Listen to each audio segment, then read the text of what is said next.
All right. Hi, everyone. Welcome to Mindgasms. I'm going to do another book chat today with my nerdy fantasy book chat crew. Tristram, my friend from the UK, and Dusty, of course, my American friend, and who joins me on book club chats and movie chats and others as well.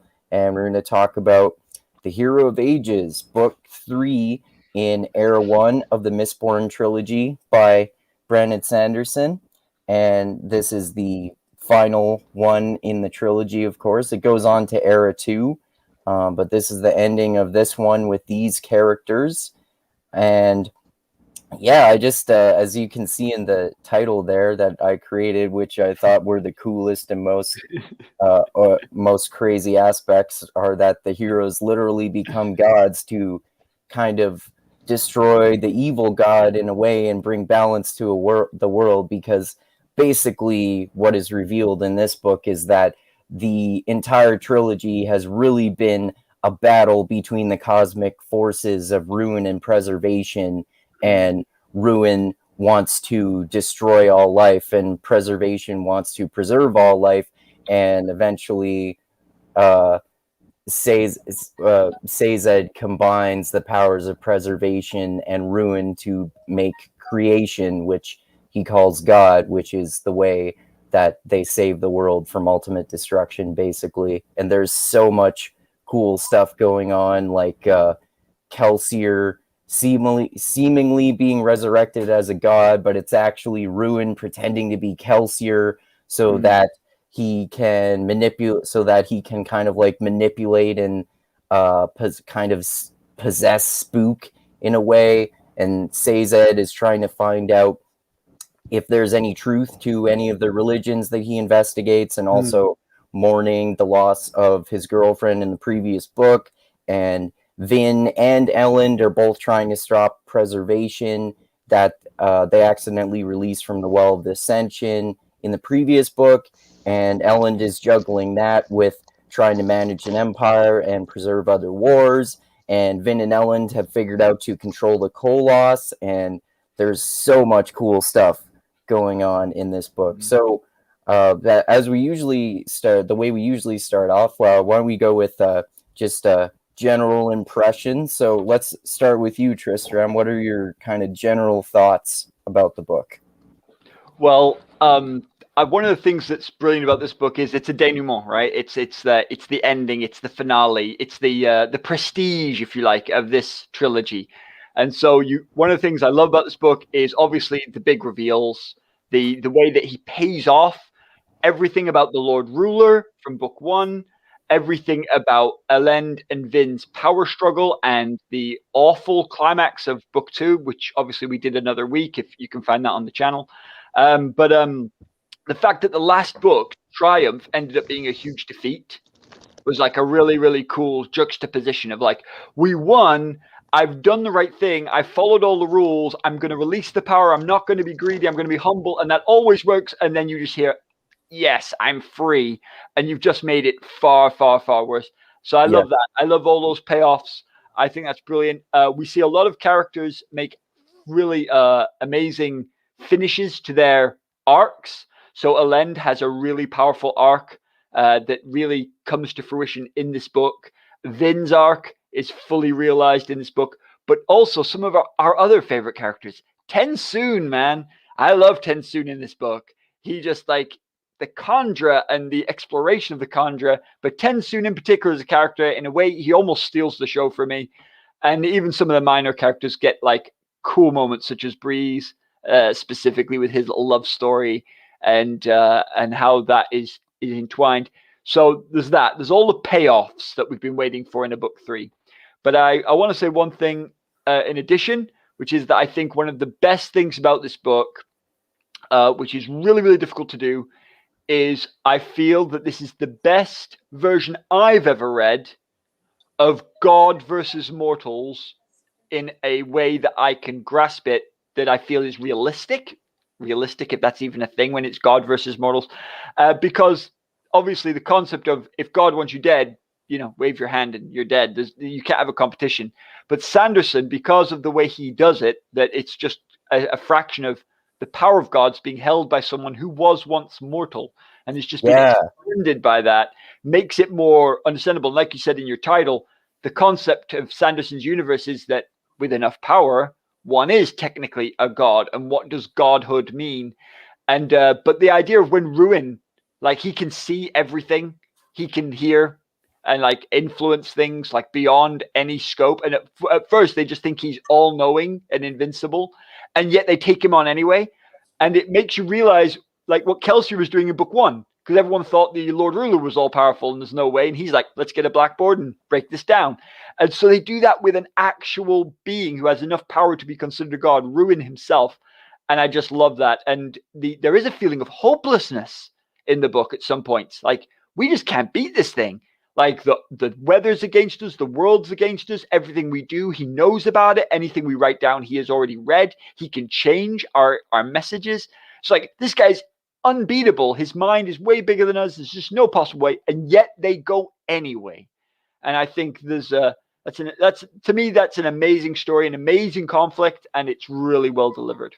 Yeah, for sure, man. I love that. A lot of what you said there. I totally forgot to mention too that Tensoon is one of my favorite characters in this book too. Everything that happens with him and revealing more of the Khandra and him saying that the ultimate contract should be with Vin because she's the true survivor, and all that stuff you said I thought was really cool about how in Brandon Sanderson's universe, the gods used to be people, and then the god is like it's more of like a title that people die. Yeah, and people die and then ascend to godhood. So it's not like this one god that is the same forever. It's like even the god is changing, and gods are changing, and they're manipulating humans and kind of like grooming them for their future roles as gods too. And I love this theme that you mentioned too of hope in the face of almost guaranteed defeat and overwhelming odds. Yeah, like you see a lot of this stuff in terms of the kind of like the endless cycle of life and death and endlessly balancing chaos and order that you see, and that along with the themes of hope too. You see both of those in Wheel of Time a lot, and the theory of like hope against overwhelming odds. You see that all over the place too, like Lord of the Rings I'm thinking of especially also. So yeah, that's all awesome for sure. Yeah. So Dusty, what about you? What are your general thoughts about the book? Yeah, there's a lot of information in this book, lots of loose ends tied up in this book. Yes. It really does show how flawed the deities are in this book. And one thing we do know is that those who take on these mantles of power almost lose their free will completely. Like the Ruin character, the only thing he's concerned with is Ruin itself and destroying things, and he has no freedom to do anything else but that. And everything he does drives them to that goal. Yeah. Yeah, and it's almost like taking those powerful mantles is not what it's cracked up to be. It sounds like, you get to live a long ass time.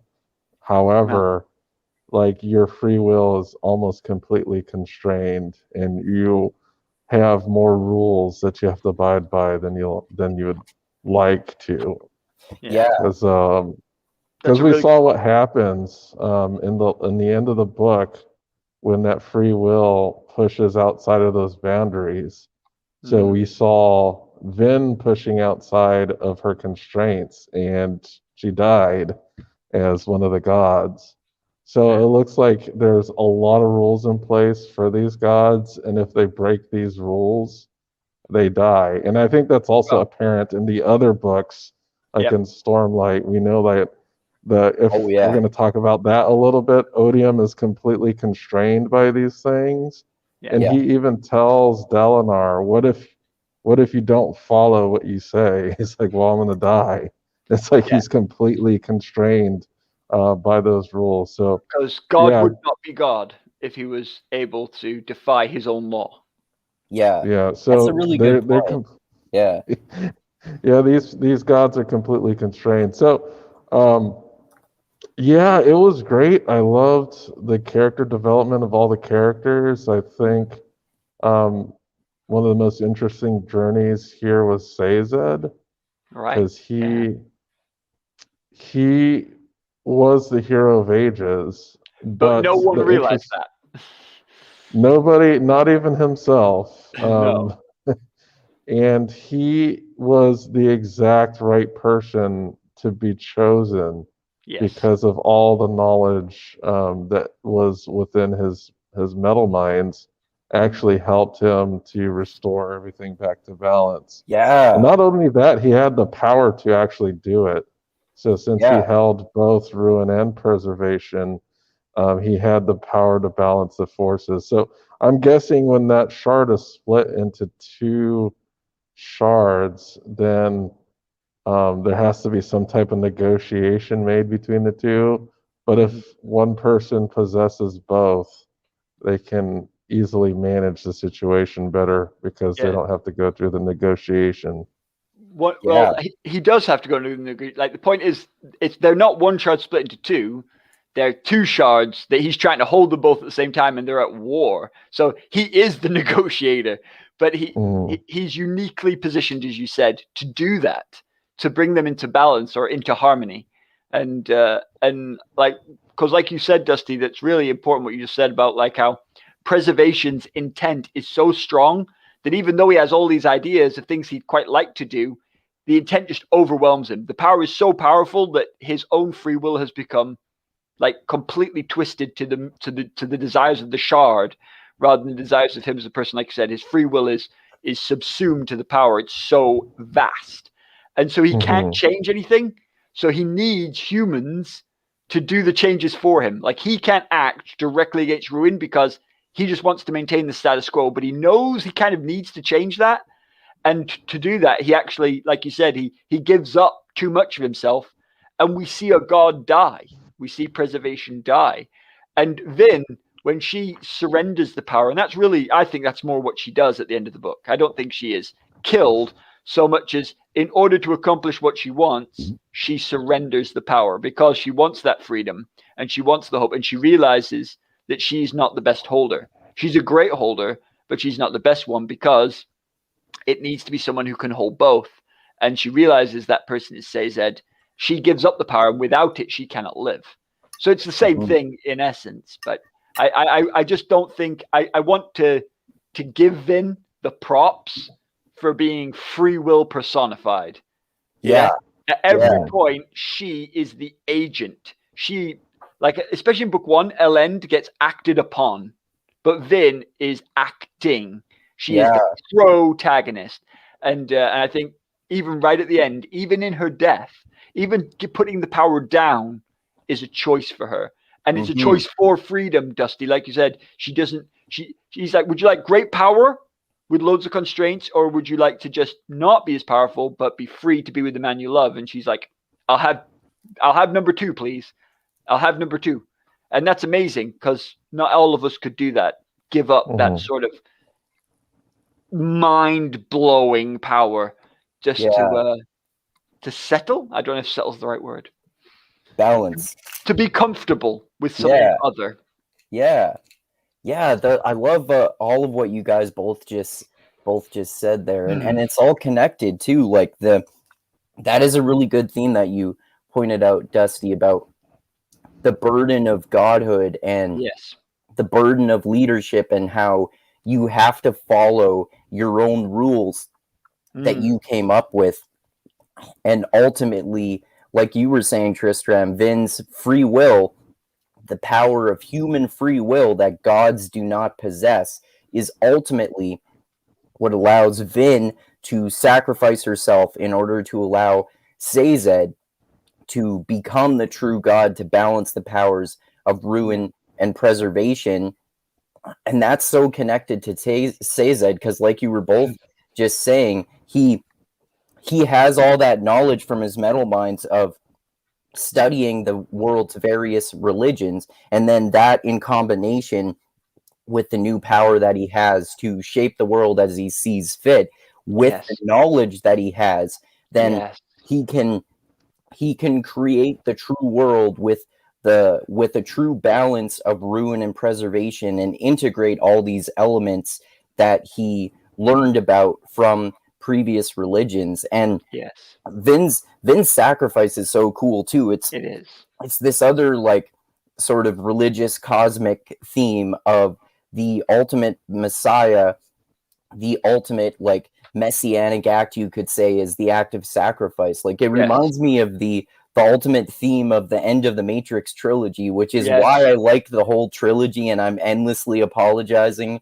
for it, even though a lot of people hate the sequels, because at the end of the Matrix trilogy, Neo achieves peace between the humans and the machines, and balances chaos and order by ultimately surrendering to Smith. He uses his free will to choose to surrender and deliberately lose the fight against Smith, because that's the only way that he can achieve peace between the humans and the machines, and bring peace and bring balance to the world, because he knows that the Oracle also sacrificed herself to become a copy of Agent Smith, so that she could use her free will that's powerful enough that allow her to be the Agent Smith that Neo fights. And then she gives him a hint by saying one of her lines earlier in the movie: everything that has a beginning has an end, Neo. So that it's a signal to him to know that he should sacrifice himself, and this is the only way to achieve peace. I've nerded out like a motherfucker on these movies a million times.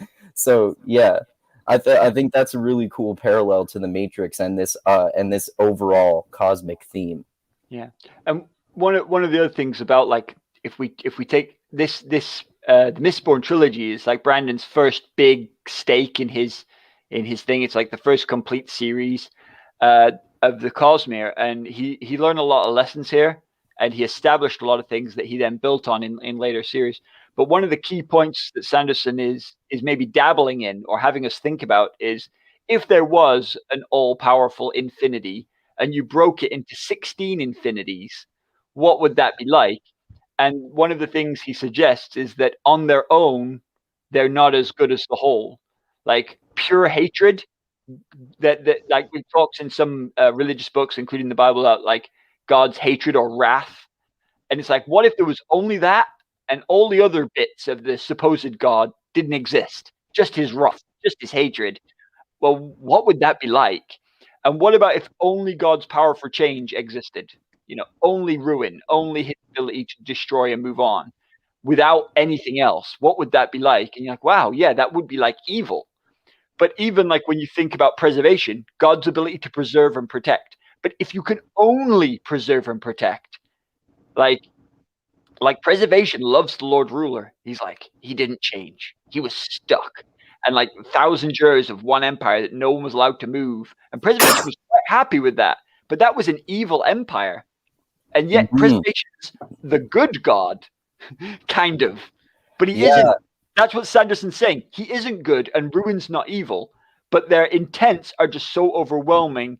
And I think that the only way the Cosmere can fully come to a close is if either godhood is removed, or godhood becomes recombined in some way, because the idea is these intents on their own are just too overwhelming. Yeah, that's a really good point too, and it reminds me of the kind of grand plots of both ruin and preservation, because like originally ruin and preservation made the deal that preservation could create humans in order to, as long as ruin could be allowed to eventually distinguish all life. And then preservation's way of circumnavigating this was to give humans the power of free will, so it's ultimately the power of human free will that allows them to be able to prevent ruin from extinguishing the entire human species. Because they can break the deal. Yeah. Preservation technically can't break the deal. He can wiggle around inside it, but he can't break the deal. But absolutely, humans can. Yeah. And that's going back to what Dusty said about free will and the power of that in these series. Yeah, for sure. Yeah. What do you think about all Did that? you did you want to talk about one of the big revelations? Because there's a huge twist in this book, and that huge twist revolves around the explanation of the third magic system that is kind of, yeah. So I don't know if you want to talk about that huge twist regarding the third magic system. Yeah, go ahead, man. Yeah, so we're talking about hemalurgy here. So there's 3 magic systems on this planet. We have allomancy, which burns metals. Preservation based. And then there's there's ferochemy, which stores attributes. Balance and we have the last hemalurgy, which steals attributes. Yeah. So which is Ruin's power. It's Ruin's power, and this power allows abilities to be stolen. I know it doesn't get into like the full details of it, but from what we saw, that's how Inquisitors are created. For sure. That's how the Koloss are created. And that is how the Kandra are created. And depending on how many spikes you have, will actually determine the amount of influence that Ruin has on you. So what we do find out is that Vin had been being influenced by Ruin. We find out Spook. Spook, the Inquisitors, specifically Marsh. Very much so. And then Marsh is his arc in this is fucking awesome too. Yes, Penrod's. And also anyone pierced by metal. Anyone. Yeah, basically Zane as well. Oh, of course. But the thing is, as well, we didn't have a clue about that at all. Like, we didn't even have that on the table, even though it was already happening, like you say, with lots of these characters who we knew before. But like at the end of book 2, Tensoon breaks the law and tells Vin how that they can be controlled, doesn't he? He tells her that the Kandra can be controlled. Because she kind of almost accidentally finds out by soothing, and he goes, ah! And she's like, what the crap? And he tells her, and that's why he's in prison at the beginning of the book, because he broke that one rule. And so then, as you say, that then sets up the rest of the book. But even knowing that, we still get surprised by the big reveal at the end. Yeah, for sure. Yeah. So let's explain. Well, I guess probably most people who are watching this have read the book, but we should go over assume that. Yeah, but we should go over the how you distinguish allomancy, ferochemy, and hemalurgy from each other, because they work differently, but it's kind of like similar to the god system in that they're similarities and they can kind of balance each other out in similar ways, I think. Do you want me to try and do that just really quickly? Yeah. So allomancy, you can burn the metal. So that means you take a physical object, the metal, you take it into your body and then you ingest it. Once it's in, you can do something called burning it. Therefore, you use that power. When it's gone, it's gone. This is additive because it takes nothing from you. It uses an outside source as the power. This is why it's preservations, because it takes nothing off you. You add to your power. So this is allomancy. And depending on what you're burning, depends on what power you get. If you burn pewter, you get strength. If you burn copper, you hide yourself in a copper cloud. If you burn zinc, you can riot people's emotions. If you go over to its opposite, hemalurgy, you take someone who has one of those powers. Let's say you are someone who's an allomancer and have the power to burn copper, and they basically pin you down, smash a metal spike through you, killing you. And by killing you, they can take that power in the spike putting it through a specific point, and then when that spike is shoved into someone else in the right point, they will get that ability. But you'll notice that again, like you said, there's a similarity here. Even though it's lesser, you will lose some of it, which is why they want the spike, if possible, to go straight from the living person into the dead person to the new person, because you lose as little as possible because of wastage. But you will always get some less. Some of it is lost in the stealing. So that's why it's ruinous. Also involving the killing, also ruinous. But the powers are still similarly themed. So pewter spikes give physical abilities. So the reason the Inquisitors are strong and fast is because of, they've got the pewter abilities through steel spikes. And if you get like seeing abilities, you've got those from someone who was a tin eye, So it's all like they're still themed the same, even though you're getting them in different method. So that's why there's the similarity. That's why there's also the difference. Furukami is different because Furukami, there are no shortcuts.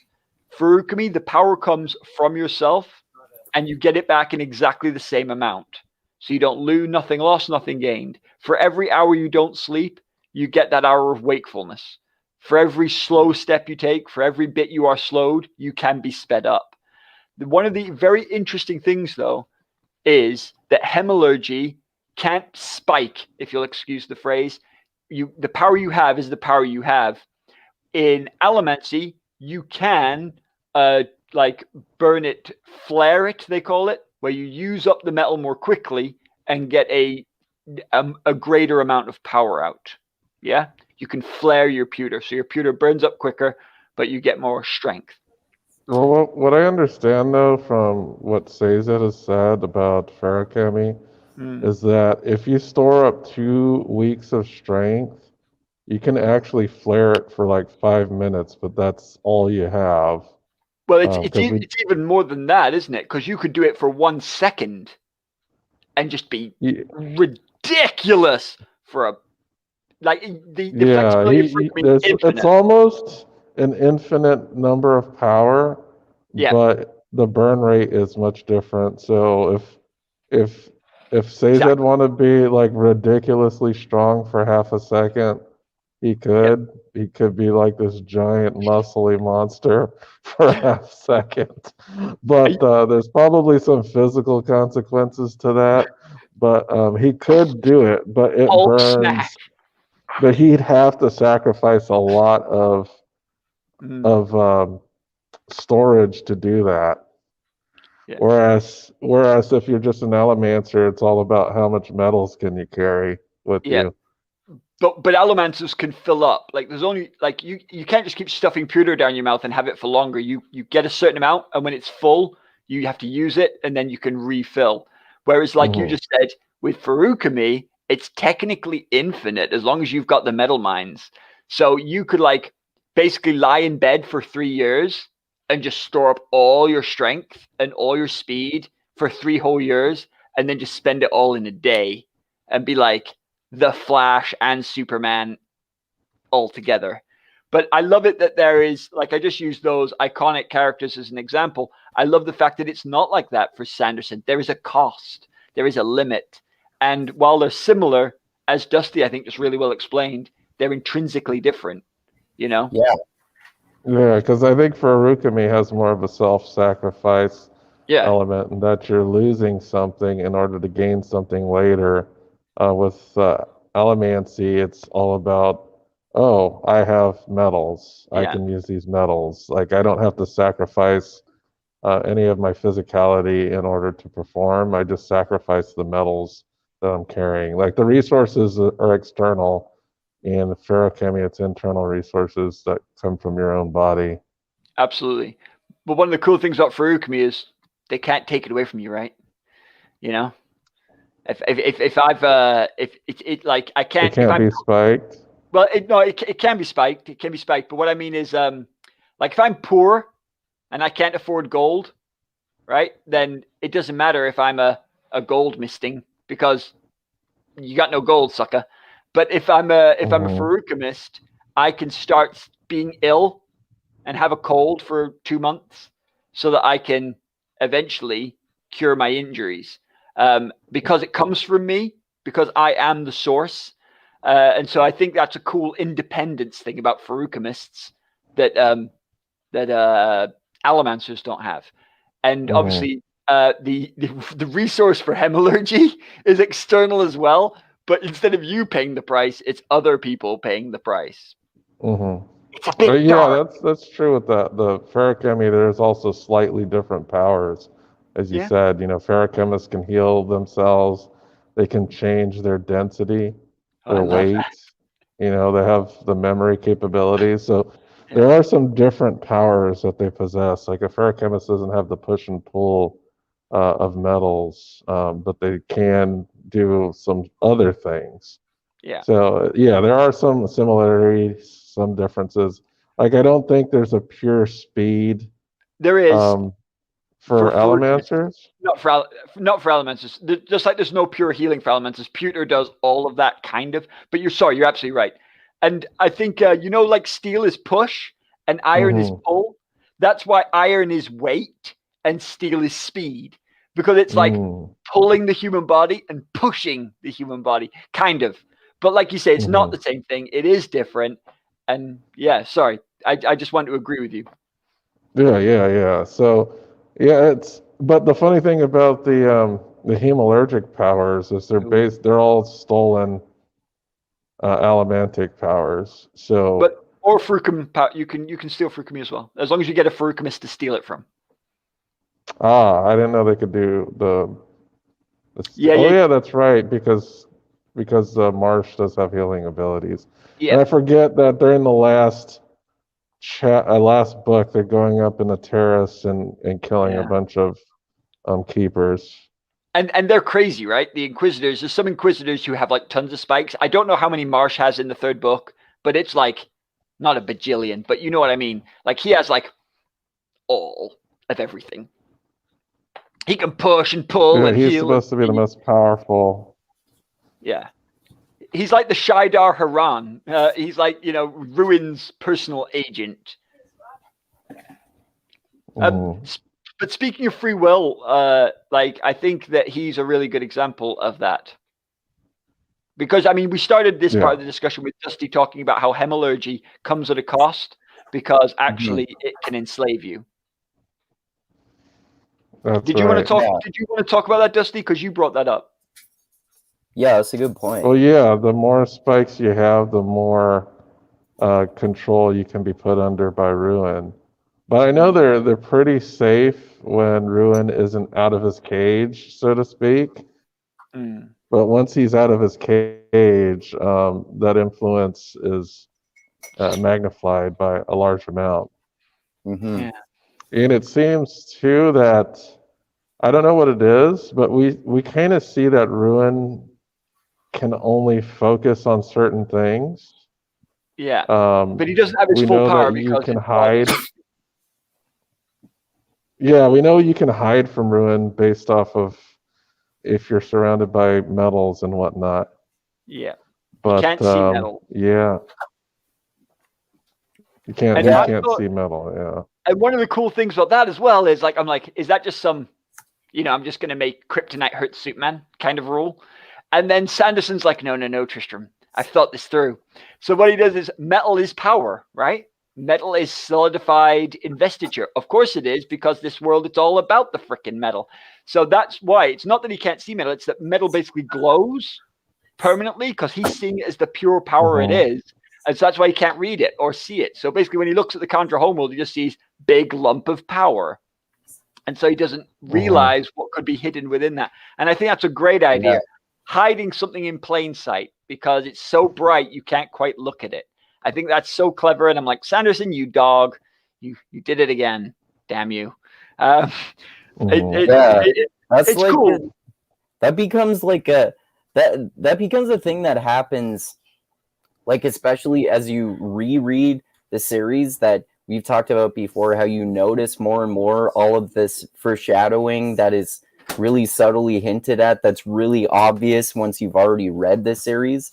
And like, especially how these little entries we have, and this is one of many things actually, that these little entries that we have at the start of each chapter that we find out that they were written by Sazed, and he doesn't like recognize that they were written by him. Even and Dusty and I were talking yesterday about how obviously you don't get this if you read the physical book or the ebook, but in the audio book, the way the narrator says those things at the start of each chapter is in exactly the same voice as Sazed. Oh, that's so... another clue there.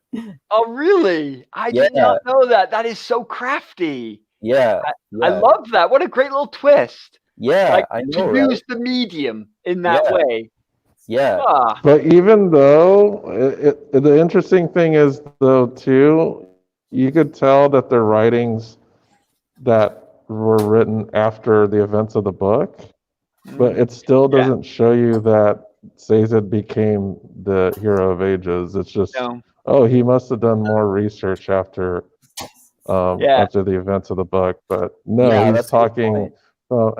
He's talking with the knowledge of a god. We don't know that, but it becomes apparent after we figure out that he becomes the hero. And like one of the very first ones is like I can't quote it, but it's like, I am unfortunately the hero of ages. Oh yeah, you know, depressingly, quote. Unfortunately, kind of thing, and you're like, dang it, I like this person clearly, like, how can you regret that? And then you understand, because he wanted it to be Vin. And the fact that it didn't turn out to be Vin is partially why, like, that she's dead, right? And it just shows a really human mourning, that he, even in his full power, he can regret that his friend didn't make it. I think that's beautiful. And like, I totally thought it was Vin, right? Like, I don't know why I did. Me too. I did the whole way. Yeah, that would be the typical way for it to happen, right? That's a really good point. Like, a way that Brandon Sanderson surprises you, because it's a secondary character who ends up being the hero of ages, and like with the hero's journey that we see all the time in books and movies and TV shows, you expect the main character to end up fulfilling the hero's journey, and then in that case Vin would end up being the hero of ages, right? And we find out, not only do we find out that Sazed is the hero of ages, but that the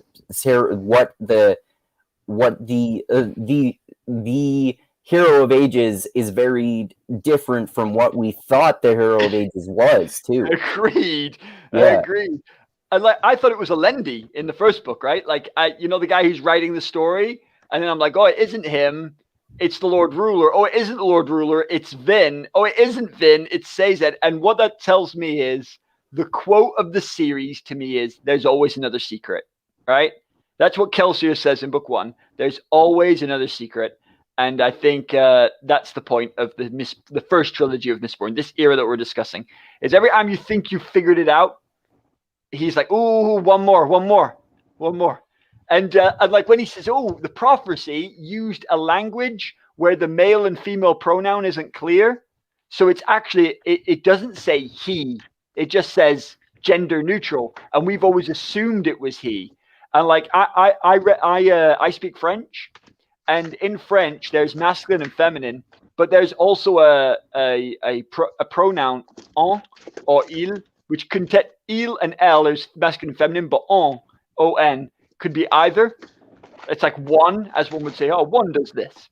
And it's like, and in German, there's a masculine, feminine, and a neutral thing. So it was really cool linguistic trick.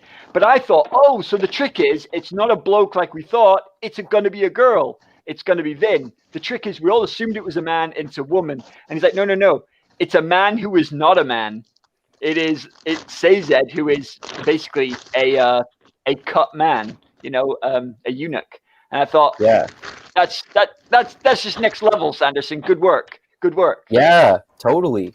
Yeah, I like that too. That's a really good point also, about how, this idea, this is a historically newer idea in religions, and like the monotheistic religions like Christianity, for example, the traditional way that, like the historically new, but the what people see as traditional way that people see God is this anthropomorphized like magic man in the sky with a beard, and it's a man, and it has a clear gender. But Yeah. I like this idea that I've investigated philosophically and theologically before too, about how, like, if it's a god, why would it have a gender and be like a male or a female? Why would it have a gender? Why would it be that human? Why would gods be human that way? But that's even more interesting in Mistborn, though, too, especially since we know that the gods used to be humans, and the humans become gods, so they have genders, and then like are we to assume that the gods don't have genders in general too? I'm a little unclear about that, actually. The powers are just powers. They're Okay, just, like ruin and preservation don't have genders then. no, but the people who picked them up did. So Right, so right. Ati, who picked up Ruin, was a human man. So that vessel, when he picked up Ruin, he still is a human man, but basically your body is irrelevant when you've got the power of a god. And so I believe, like, when we see someone pick it up, Vin, for example, is like basically vaporized when she becomes preservation for a short period of time. Like, her body ceases to exist. And then later on, it's reconstructed with Elend in the garden when their bodies are just left there. But like, basically, you're so powerful, you're beyond mortal form. So the vessels, yes. And by the way, we know that there are vessels in the Cosmere who are not human. We know that for a fact. Right. I'm gonna go on the record and saying one of them is definitely a dragon, for example. For sure. Like, there's too many hints. I'm positive that Endowment's a dragon now. But anyway. Oh, that's cool. That's still a theory, but we know one of them is a dragon. I think it's Endowment. That's a theory, that part. But that's cool. Brandon has confirmed a dragon is one of the shards. So the thing is, you don't need to be a man or a woman or a dragon or anything, but you need to be something when you pick up the power. The power is genderless. You were something before you ascended. And again, maybe that's part of the problem, right? That like, yeah. You're bringing a little bit of a slant to it, or a limitation that stops the power being truly godlike. I wonder if that's like another way to kind of balance it out too, because usually, like I said, like the way most people see the concept of gods is that there's this clear division between or I guess maybe, like, even if you look at it this way, like there's this clear division between like the gods or cosmic forces not having genders and the humans have genders. It's kind of similar to the way, well, in kind of the opposite way, actually, in the way that some people see religions, in that there's this more clear division in one way between gods and humans, because the humans do not become gods. The gods are eternal, but also it's different from Mistborn in that the way that most people tend to see God is that God has a gender, and it's part of its eternal aspect, so that thing doesn't change. So it's like, it's different in one way but similar in a total other way. So I wonder if the bringing the, like, inherently human flawed perception and like seeing the world as a man or a woman, I wonder if that's a way to like balance out just like the pure cosmic energy of the singular purpose of the cosmic forces, like ruin and preservation. And Absolutely. I wonder if that's related to it in either a good way or a bad way, or maybe a mixture of both, with Sazed being a man who is also a eunuch, so he's not like in a way he's not as biologically a man, so it's kind of like it's more ambiguous in that way. It is. Can I just read you my favorite quote, like, Yeah, about Ruin? yeah. Like, I want to read this because I think the actual wording that Sanderson did is great. Because one of the reasons he chose the method he did that you just described is to make it relatable, right? So that we as human beings can sort of grasp it and enjoy it and get into the story and relate to these gods. But At one point, they look at Ruin, right? And they look into his eyes, and he like takes away the veil. So they're not just looking at this shadow, and they see a little glimpse of what Ruin is, the power itself, not just this. And he says this: this force was time infinite. It was the winds that weathered, the storms that broke, the timeless waves running slowly, slowly, slowly to a stop, as the sun and the planet cooled to nothing. It was the ultimate end and the destiny of all things. And it was angry. I mean, that's just great, right? That's beautiful writing. It is. And it just makes you think, yeah, Ruin's not just like, yeah, blow things up. He is the inevitability of the sun going cold. He is the inevitability of the tide wearing away that shore. I was just reading about a glacier. Is his purpose to make sure that atoms don't move and that the universe goes to 0 degrees Celsius or whatnot? Well, not zero Kelvin. It needs to end things. But the point is that Ruin made the deal with preservation for a reason. There needs to be something created so that something can be destroyed. And Ruin loves change. I don't think Ruin is like a megalomaniac who's just like, burn the world. He's just like, things should end, you know? I remember as a little religious kid, and I am quite religious, but I remember as a young man trying to wrap my head around eternity. I'm talking like 7, okay?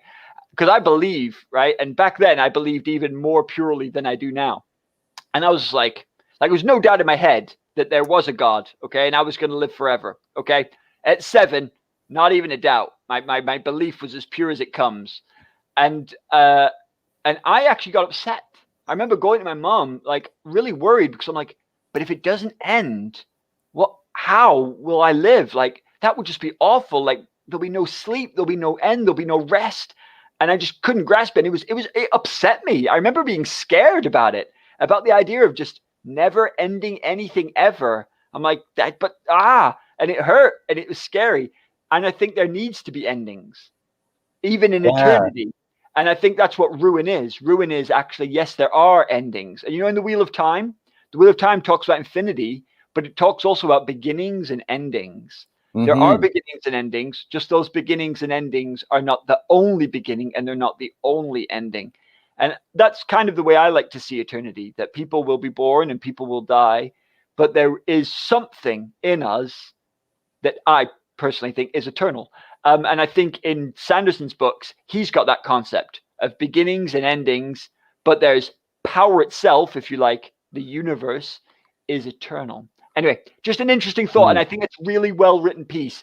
People often say Sanderson isn't a wordsmith, that isn't his strength, but that I love that description of like what Ruin really is. He's not just this ghosty figure who tries to tempt you, like the bad demon on your shoulder. He is a force incarnate. And when Dusty said that's why he's lost his will, like that human person has been overwhelmed by this infinite influence.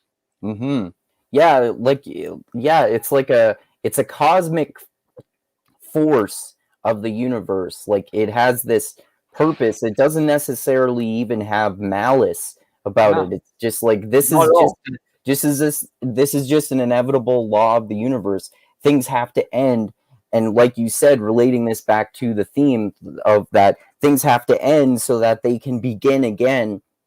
We can't just have like everything and everyone last forever. And that's how like a lot of people have this particular philosophical approach to death. Like some people have the idea that I wouldn't want to live forever because like, why would you want to live forever? At some point, life should end. You should be happy enough with your life to be okay with dying at some point. So you don't need to like necessarily develop all this technology that futurists are talking about with living forever and stuff. And I personally am a little like agnostic about what I think about that. It's something I think about a lot, but open for discussion. Yeah, for sure. And it's really interesting too, because that what you were talking about in terms of your own experience, Tristram, it reminded me of another aspect of Sazed's character. It's almost like he one of the reasons he's perfect for the role of becoming the true God and balancing the forces of ruin and preservation is that he was investigating all the religions, and he was religious but not devoted to any one particular religion necessarily. But then he lost his faith, and he had this struggle with faith after I forget what her name is, but Tindwyl. Tindwyl, who he was in love with in the last book, and then she died at the last book, in the end of the last book, and then that made him lose his faith. So it's like one of the reasons that he's perfect for fulfilling that role of the god is that he has that doubt about his faith. He's not totally devoted to it unquestioningly, so he can accept the beliefs but also have an analytical mind about investigating them. But he's not like a true kind of atheist like Elend and Vin basically were before they learned about all of this kind of stuff. So he's kind of like, it's kind of more like he's like, if he didn't know that the gods existed, he would kind of have more of the mindset of an agnostic now. So it's like he accepts that, but he's not committed to it. So that's kind of like, it kind of seems like that's one of the many main reasons that he's perfect for fulfilling that role as a god. He goes from believing that it's good to believe, regardless of what in, to believing it's bad to believe. Yeah. That the belief actually leads to disappointment, heartache, and ruin. And partially that's because ruin uses the religion to trick people into doing his will. Like, the prophecies have been tampered with by ruin, so they actually free him through the prophecies that he has messed with. So he's like, oh, religion's evil. It leads people to do bad things. But actually, what he realized as well before is that belief can lead people to do good things. And when he has the power, he realizes that people's belief, and it doesn't just have to be religious belief, right? The Wright brothers believed they could fly. They didn't know how they were going to do it, but they're like, I'm sure that can be done, and I'm going to make it happen. You have to think it can be possible before it's possible. Scientists have to have belief before they can try something that's never been proved. So it isn't just in the religious context. But then the cool thing is when he has the power, he can use all those weird ideas and thoughts, whether it be art, science, and geography, and apply it to doing something great and wondrous. And that is cool. Yeah, totally, man. We should talk more about the individual characters in this. I know we let's do characters. Yeah, we talked about Sazed. There's a reveal. What's that? Well, I was going to say, what about the Lord Ruler didn't do anything wrong? Yeah. Let's talk about that character. Let's talk about that character. Let's talk about that. Yeah. Go on, Dusty. Lord Ruler, good or bad? We come to the conclusion, at least in the first book, that the Lord Ruler was this nasty, despotic, and oppressive figure. And it's because of the limited scope that we know about this character. We only know that he's basically some oppressive slave driver and life sucks. Yeah. We come to find out that he actually had some very, I would say, I wouldn't necessarily say altruistic, but he was trying to act in the good of the people. So he made some mistakes, just like Vin did when she grasped the power. As we saw what happened, she immediately made a mistake, and it caused the days to become extremely hot. Yeah.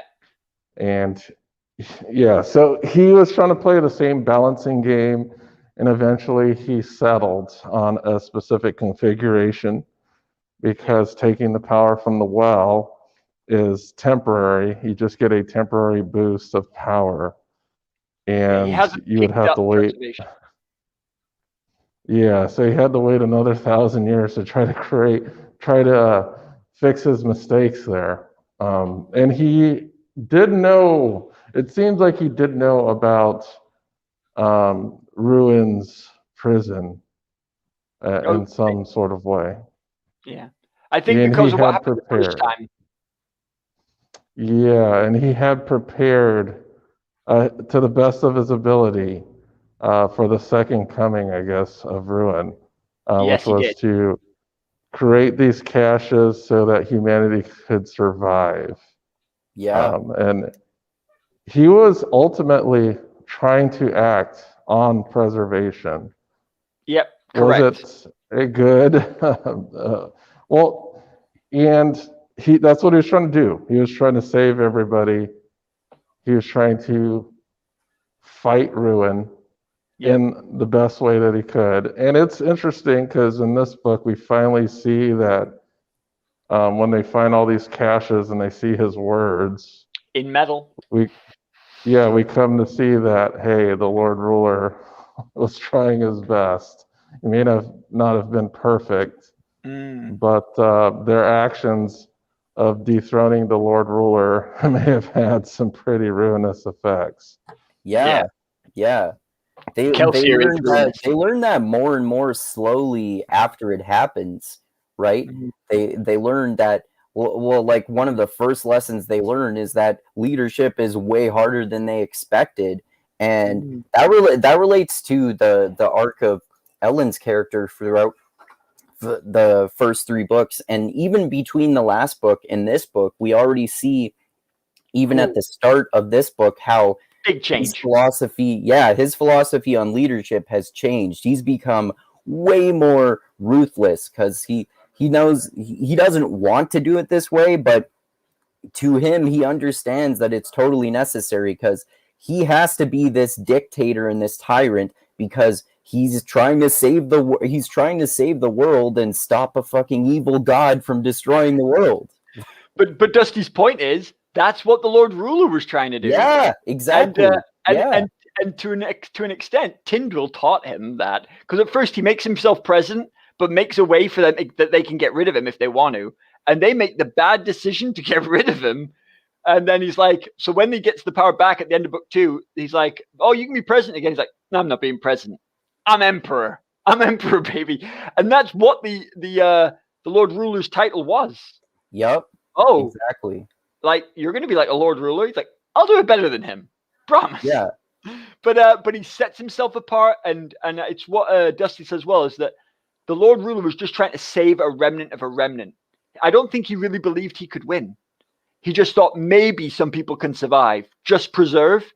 But you see, within, you've got that little bit of ruin.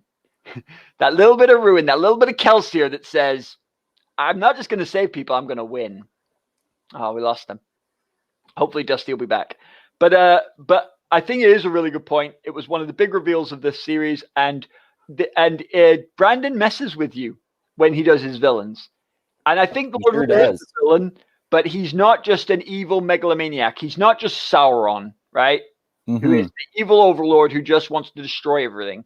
He didn't just want to kill for no reason.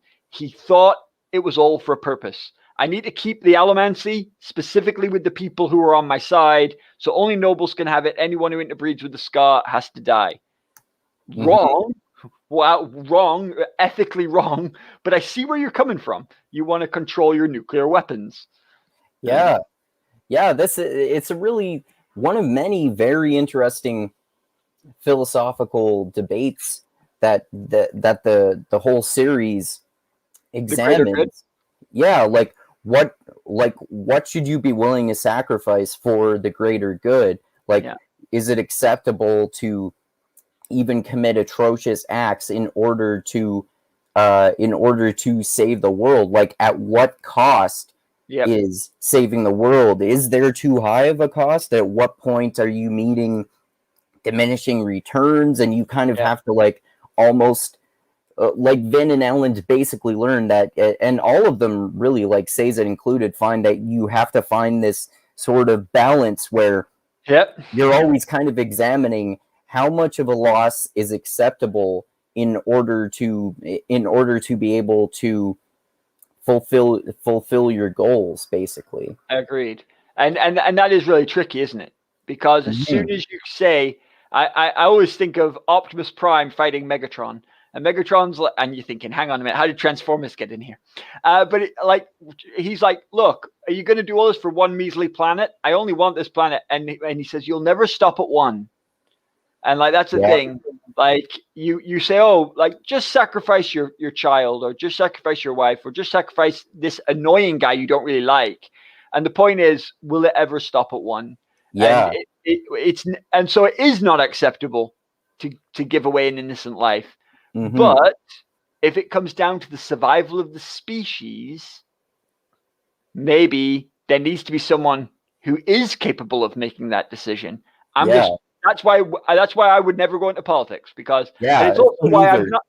But I'm also not very critical of politicians, because those are hard calls. And in this era, very few of us are dealing with life or death survival. Okay, if I lose my job, that would suck, right? But I'm almost incredibly unlikely to die of starvation or exposure in the world I'm in. As long as I'm willing to go and throw myself on the mercy of the government and charity, I'm almost certain to not die of starvation and not die of exposure. But if we were in like the 1400s, then actually I might seriously be in danger of that. Like if I lose my income, of literally starving to death. Yeah. What would I do in that situation? How might my morality be very different?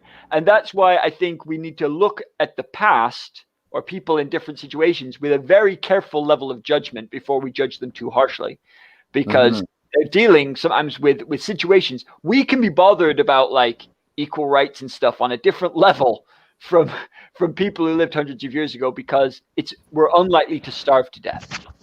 And and totally. The Lord Ruler's dealing with that, the survival of the species, not just like, what's the nicest way to live? And Elend is like, the best way to live would be this, where we all choose and vote, and we do what's best for everybody, and we listen to everyone's views. And he's like, oh crap, I'm in a fight with a god who wants to destroy the whole planet, and like volcanoes are blowing up everywhere, and we're all just going to die. Maybe I'll just make the decisions, because some of you are idiots. Yeah, exactly. Yeah. And it's cool too, because that aspect of Elend's character is similar to Vin's, in that they're so hesitant and wary about accepting power and leadership. And then, like we were talking about before, Vin ultimately rejects that power of being a god, basically. And yeah, what you were saying there too is also good about how, we should judge people historically based on where they were in history and the circumstances that were occurring in that area at that time. We shouldn't judge them by today's standards. Like a lot of people in the past, by today's standards, were extremely racist or sexist or bigoted in all sorts of other ways, but they still created amazing artwork, for example. But then some people want to be like, let's not read J.K. Rowling or H.P. Lovecraft, for example, because they're bad have people. Views that we dislike. Yeah, exactly. But if you go way back, right? Let's rip down this statue of this person who owned slaves in England, right? Like back in hundreds of years ago. But the thing is, owning slaves was like, I mean, this is wrong, right? From our understanding, but it's the equivalent of, owning a dog or having a factory, having a car. Now we know that it is wrong for a human being to own another. We know that is morally and socially wrong. And it was wrong then too. But in their understanding of the world, that was just one of the things you could buy. And not all slave owners were evil men. They were doing something that we now understand to be wrong. But it's entirely possible that in 100 years' time, people will look back at some of the things that we do with horror. For example, maybe some of the green things that we don't do, or the fact that we're destroying the planet or whatever. And my goodness, these people were all evil and corrupt. And we're like, well, actually, we were just regular guys, and we thought we were kind of doing okay. And they're like, you bought plastic-covered food? You fiends! Yeah. And we're like, why did you stab our planet? We're dealing with all this mess. And like, And we don't know, because in our world we're just like, yeah, that's maybe not great, but it's not terrible. It's just normal life. And and a couple of 100 years ago, so that's why I don't get too heavy on people who are just living an ordinary lifestyle for themselves. I don't approve of it, but I see no reason to try and destroy it or pretend it didn't exist. Yeah, exactly. So Elend does some stuff I disagree with in his book, right? Morally. And Vin is just a straight up murder witch, right? But the thing is, it was time. It was the end of the world. So you needed some murder, some little murder girls to go around and save the world. And the fact that she hears the voices, I thought, yeah, she's mentally ill or whatever. Like, a lot of people hear voices. It's not like you don't have to be crazy to hear voices. Like, people, that happens. And so I just thought it was like Brandon exploring that kind of experience. And then to find out that because she has the earring and that she has actually got a hemorrhagic spike and that Ruin has been influencing her all this time, and it's not her brother's voice that she just kind of hears, it's actually Ruin. So interesting. And when she's trapped, at one point, Vin, who is super powerful, and you start to think nothing can really go wrong with Vin, right? Because she can always like kick everyone's trash. At one point, her and her husband like go in and dance at the ball of their worst enemy, and he can't do anything to them because if he attacks them, they can just kick trash. And yet he manages to trick them and trap Vin. And when Vin is trapped, Ruin talks to her literally one-on-one, takes away the disguise. He's like, here we are. And he tries to convince her to just surrender. And it is so good.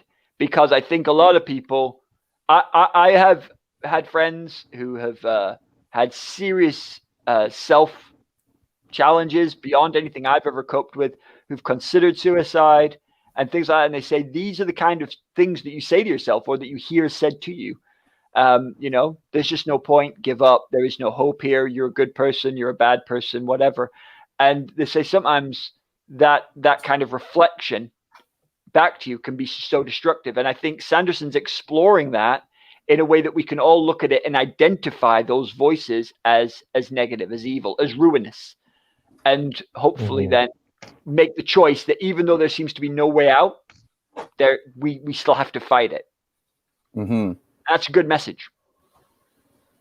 Yeah, that's a really cool point too that you mentioned about how we learn about this earring that Vin's mother gave her that allows her hemorrhagy, but it's also allowed her to be manipulated by Ruin this whole time. And like you were saying, like we were talking about, Ruin is this cosmic force of the universe, which was subtly manipulating her to take down the Lord Ruler, because them taking down the Lord Ruler was actually the way that he was expecting to end up being able to destroy all life. So that's a really cool theme in there too. And to take the power, right? And then to release it altruistically, all working to Ruin's plan, because the Lord Ruler would not have done that. The Lord Ruler knew not to do that. So he needed someone else. And so then fell for it and released him. Dusty, what do you think of the trick with because you talked again about the hemorrhagy and that reveal on Vin, but also the reveal of the Chondra and how they scupper his plans. Like, what did you think about the way that was handled? Yeah. Well, just to backtrack a little bit. Oh, God, sorry. Vin, let's make it clear that Vin's baby sister was a seeker who was killed by her mother. And that seeker power was imbued also within the spike. Yep. And we didn't know this until this book, but we knew that the mother had killed the sister, and the mother was mentally unstable. Yeah. So this kind of set her up at a very young age to be an agent of Ruin. And it's just a big twist there that we find when they has the conversation with Ruin about how she has been an unwitting agent of Ruin the entire first two books. And it's all been on display. He's mentioned that earring from day one. We knew that her siblings were dead from day one. We knew that she could hear pulses, like from the first book. Hearing those pulses was part of how she found the well. So like we've had all these hints, and like Kelsier's been like, "Wow, you picked up that really quickly," and she's like, "Yeah, I did." And like we've seen it again and again. We knew she was hearing the voices of her dead brother again and again. And the other thing is that when the earring is ripped out of her ear, when she uses it as a projectile at the end of book 1, which we thought, hey, that was cool. She used her earring as like the weapon. But actually, when the earring's not in her ear, that's when she can use the mists. And it's the only time she can use the mist. And the mists are always swirling around her and all this. And we're like, oh, the mists are cool. They're a nice aesthetic. And actually, of course, they're far, far more than an aesthetic. And why do they never go into her again? Why can she never use them again? Maybe she has some hemorrhage on her. Of course. Yes. So she may have been the ultimate chosen one, because we see that she's the only one that was able to use the mists, which are a preservation. And it's almost as if preservation and ruin were fighting over their choice of avatar in the world.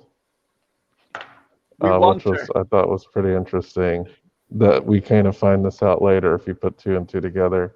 Agreed.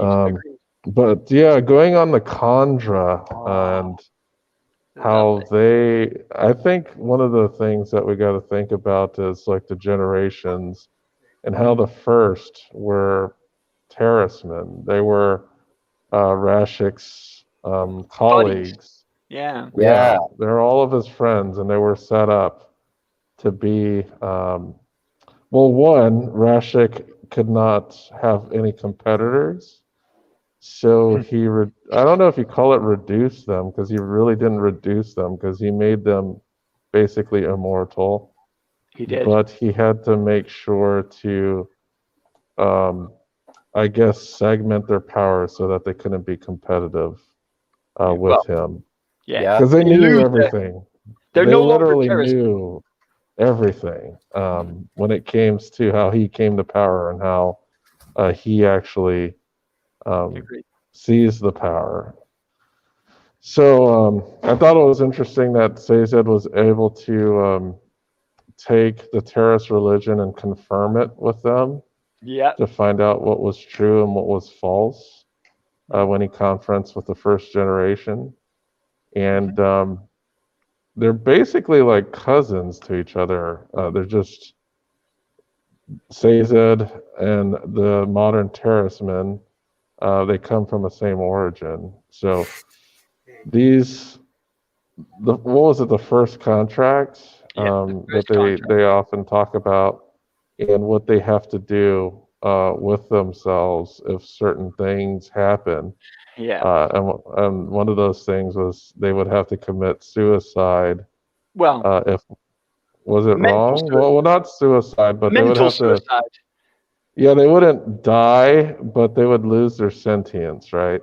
Yeah, and it is the same thing, isn't it? In a way, losing your sentience. It's like they become a vegetable in a way. I don't know if that's.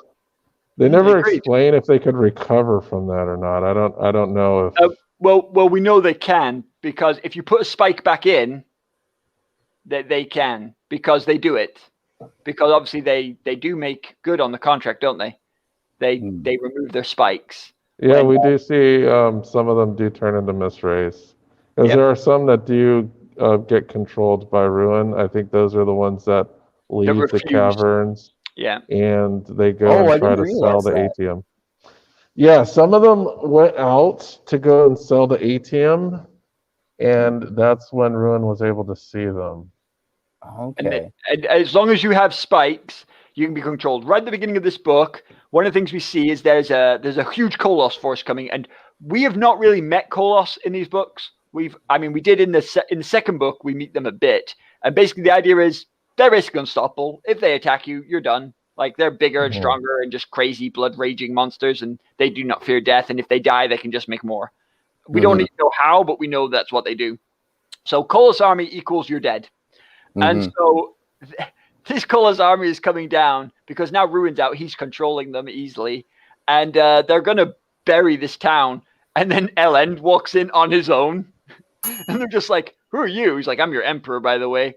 And they're like, "Oh, by the way." He's like, "No, what we're gonna do is you regular peasants and me, we're gonna go and take this army on." And they're like, "No, we're not." He's like, "Yeah, we are." They won't expect it because they're tired from walking.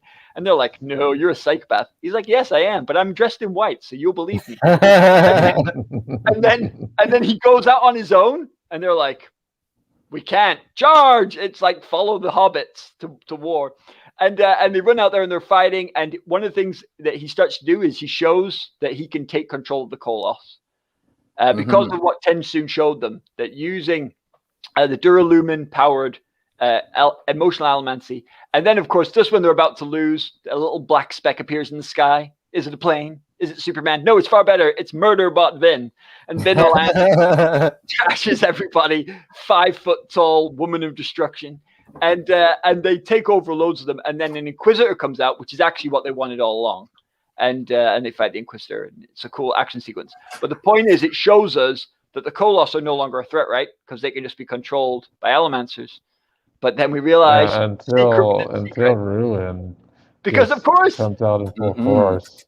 Because they should have realized that, right? Ruin's going, yeah, get all the Koloss together for me, will you? So they collect all the Koloss, and he's like, "So you see your army? That would be my army. Ha! What are you gonna do now, suckers?" And they're like, "Oh, no." And because they had that plan, they didn't make any other plan.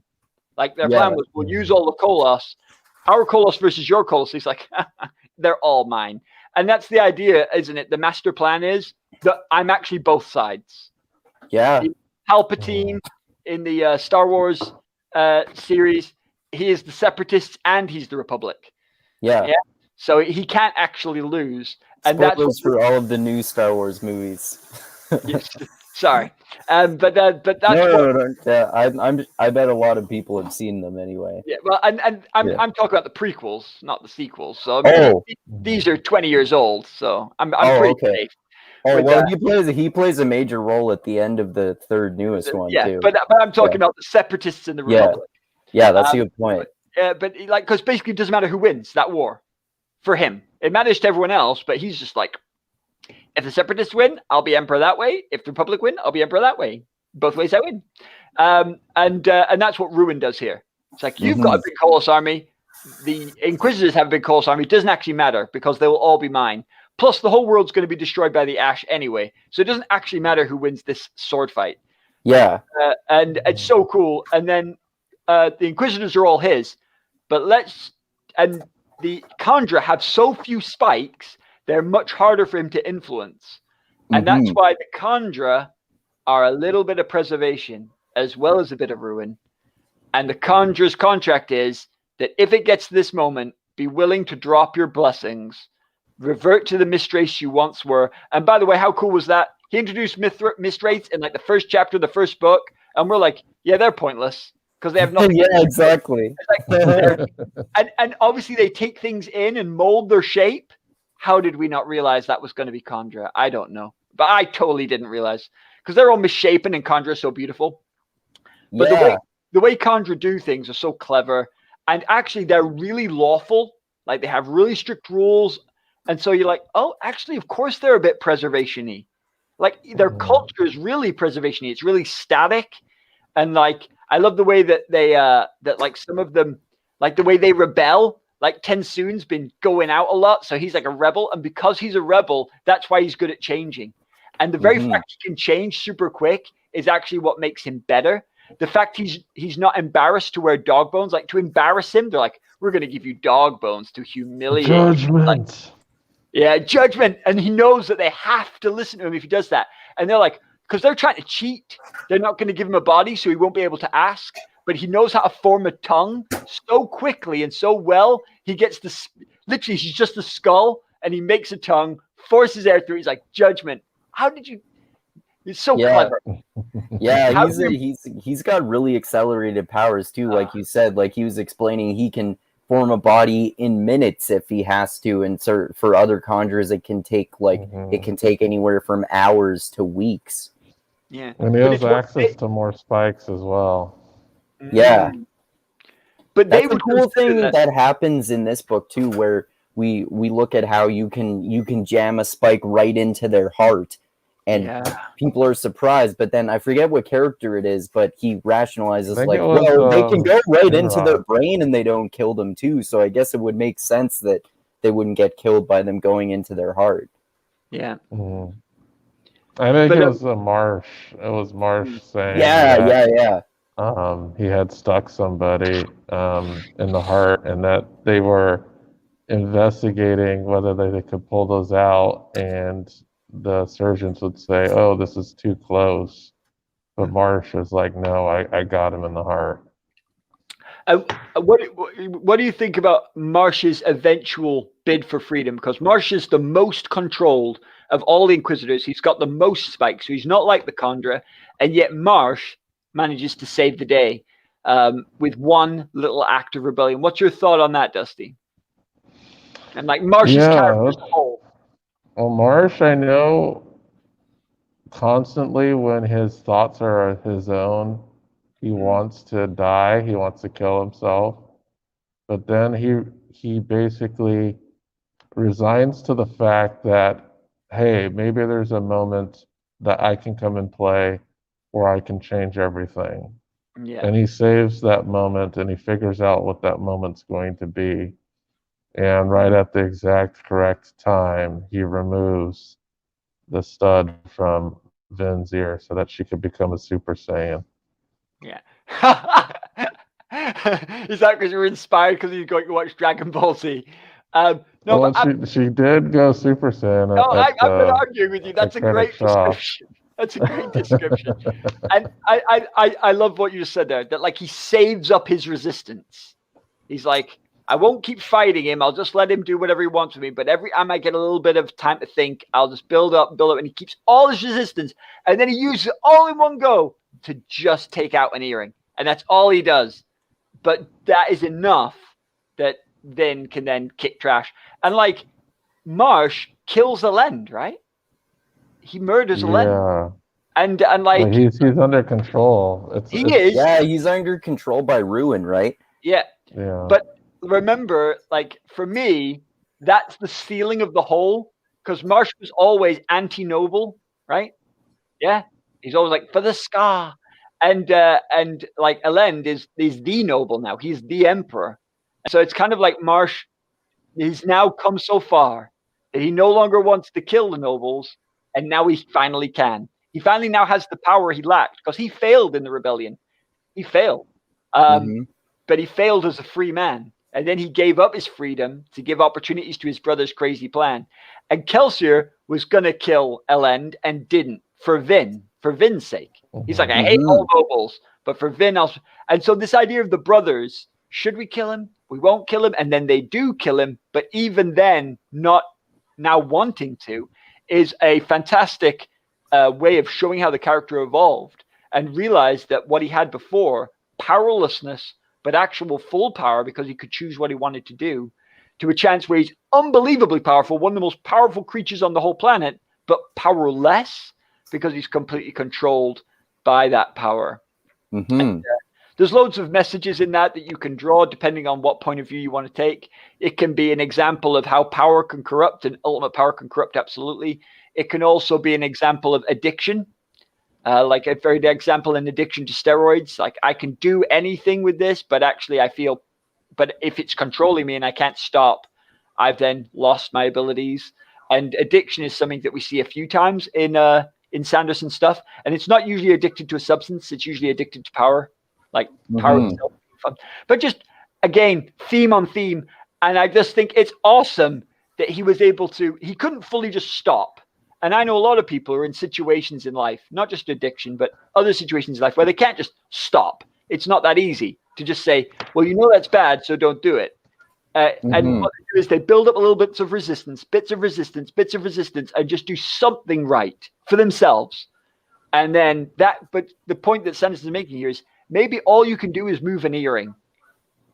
And maybe that's all you can do. But then other people can come in and they might be able to do a lot more. Yeah. I love that.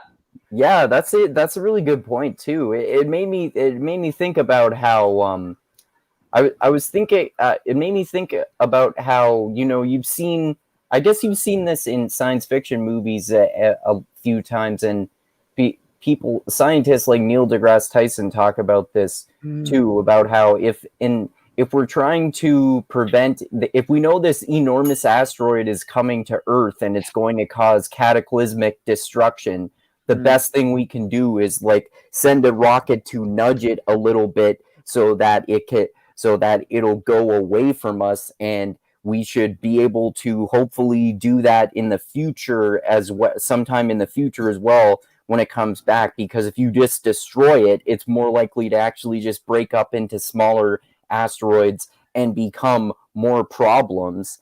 And like that's similar to the theme of absolute power corrupting absolutely. Like if you have this absolute power mindset, you would just want to destroy the asteroid, which would lead to more negative consequences. And it's interesting too, because we know how, like you were saying, how if the characters get too addicted to power, then they can destroy themselves that way. It's like you were to relate that to the analogy of steroids that you were using too. You can, like, if people know how to use them intelligently, like bodybuilders or strongman competitors or something, they will cycle on and off of them and then use the right amount of them, and they can possibly use them safely and then go wean themselves off of them eventually when they're done their competitive career. But if you just start using them all the time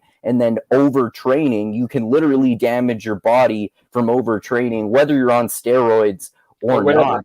And if you use steroids all the time without ever cycling off of them or something like that, then that can lead to a whole bunch of physical and mental problems too. Like I've known someone who's addicted to steroids because they use them as an antidepressant, which is interesting because like it's causing long-term damage because he never cycles off of them. And if he just stops cold turkey, his body's going to freak out. Yeah. You can't just go, oh, just stop. It's not that easy. It isn't just a weakness either. Like sometimes people see, well, if you were strong-minded enough, you would. And you're like, well, no, there's like serious physical consequences. Yeah. What if you've been on it for a long time? And I think that everything on this earth has a purpose, right?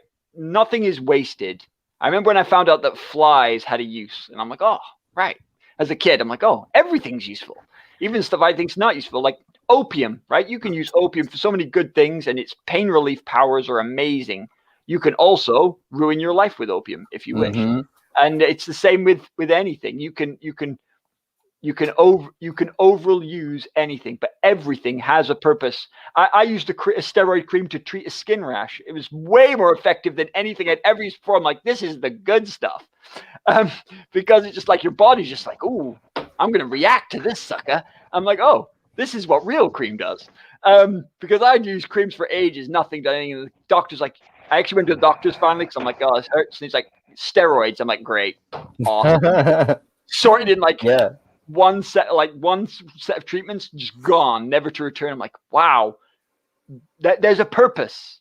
There is a purpose to all things, and that's one of the things in this book. Just to relate this back to Mistborn, hemalurgy seems evil.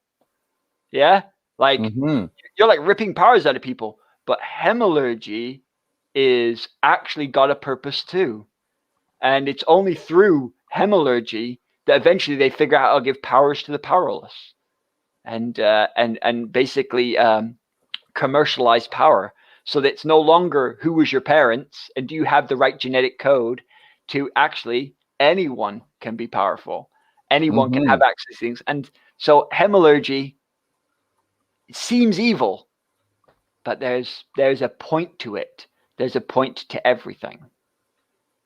Yeah, that's a good point too, and like it relates back to these grander cosmic themes that we were talking about in terms of ruin and preservation. Like you were pointing out, we see ruin as a bad force too, but it's necessary to balance out preservation.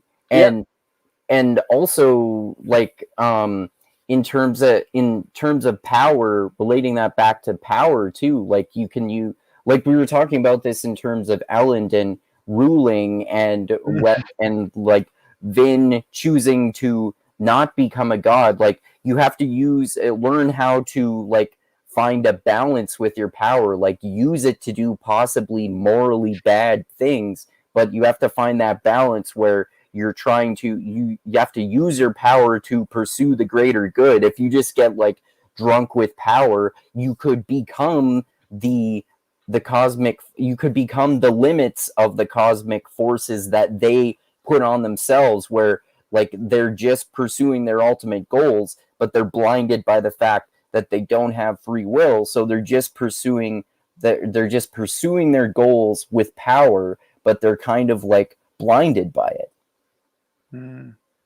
Yeah, agreed.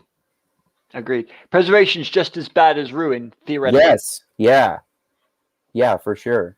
That's why we need a little bit of both, and that thank goodness for human beings, right? Yeah, I think we should just touch on Spook, because we haven't talked about Spook. Yeah, he has an interesting flashback in there too. Just Dusty, what's your view on the Spook arc in this book? Because Spook was like a runner boy, right? Kelsier 2.0. Well, the whole thing with Spook is he's like this unassuming member of the team that feels that he did not contribute as much as anybody else. No. He definitely feels like he's a coward. He has guilt about leaving Luthadel behind and his uncle being killed. Yeah. So he's striving. Really, Kelsier is one of his major role models. For sure. And he really wants to be like Kelsier. Which is a terrible choice. Yeah, well, I guess so. I know he does start to see. You hate Kelsier? I think Kelsier is like Kelsier's megalomaniac, dude. The only reason Kelsier was like a good guy is because the people in power were super evil. Like if Kelsier lived in our world, he'd be a total terrorist, right? Total terrorist. Yeah. But if you're a terrorist against Stalin, then you're probably like that's okay, you know? Yeah. Like Nelson Mandela was a terrorist because the government he was fighting against was really bad. But Kelsier is like a villain dressed up in hero's clothing. He wanted to free the Ska though, and but by killing all the nobles, he's not like. Well, that's just the way he. Election. He's like. I don't know if maybe that's just. Well, he's not an Elend. He's not a studier of history and philosophy. No. He's just going with the way he thinks that it's going to work. In the case of the Ska, and I get him. He sees what happens to the Ska on the plantations, and those Ska live extremely horrible lives. Yeah. So I could see how he's biased against killing nobles. And he still ends up basically becoming a god as when he dies too, as we see even more of that perspective in Mistborn Secret History. But then also, as we know and we talked about earlier, Ruin basically takes the form of Kelsier in order to manipulate and ultimately kind of possess Marsh to be able to help Ruin attain its goal too. Yeah. And he tricks Spook that way as well. Yeah, exactly. Yeah, so when it comes to Spook, and the interesting thing about Spook, he's in a city, and the city basically takes Kelsier's created religion to the ultimate form. It's like a religious government based off of Kelsier's religion. Yeah. So Spook sees this, and being a living member of the crew who actually lived, breathed, and broke bread with Kelsier, he sees that this way of government is completely wrong. He also sees that in the end, Kelsier wasn't just this noble killer. He kind of had his Malcolm X moment when he went to Mecca, when he saved the nobles. He saved some nobles. Elend. He saved Elend. Yeah. And I think that's kind of like his turnaround point. Well, okay, all of these nobles aren't bad. Yeah. And Spook saw this. So when he sees that they're murdering nobles, burning them in their own homes, Yeah. he sees a great injustice. And then he figures even more that, okay, the ruler of the city, not only is he a nobleman, but he's also a hypocrite because Yeah, because he's got the power. Yeah, he's killing nobles, but if any of these nobles have allomantic abilities, he's faking their deaths in order to use them towards his own purposes. That's a good point. Yeah. And Oh no, he's gone just at the wrong moment, mid-sentence. Oh. But it's true. Oh, the whole he'll point probably is, be back. Yeah. he will. The whole point is, as Dusty was saying, he's a hypocrite, and Spook, of course, falls for his sister, and so it seems all classic, right? He's like the Robin Hood. She's the Maid Marian. She's in the system, but she's against her brother. And then he goes through, and he is this close to basically murdering that guy and taking over. And he's called the survivor of the flames, and he has been pierced by metal in one of the fights. But he doesn't worry about it because with pewter he can heal, and he starts overusing his tin.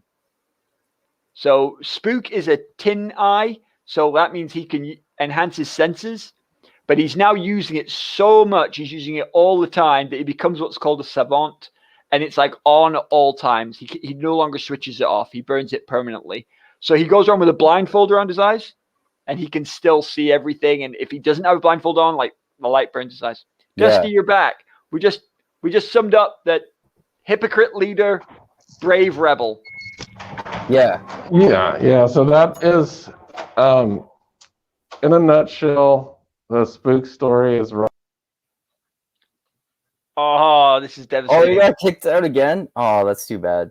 But anyway, but the key point is Spook is a big thing about addiction, like for sure. Like he overused it, but it's also like one of the ways that we can figure out, oh, this is how, like with Pinrod and with Spook, it's quite clear that they're being influenced by Ruin. So we figure it out with them. Then Spook rejects it and like is freed by taking out the metal. And we realize, oh, and this is what is meant to be the thing that where we can start realizing, hang on a minute, doesn't Vin have a metal earring? And then we're supposed to, that's like where you can start getting, because there's no way we could have known in book one.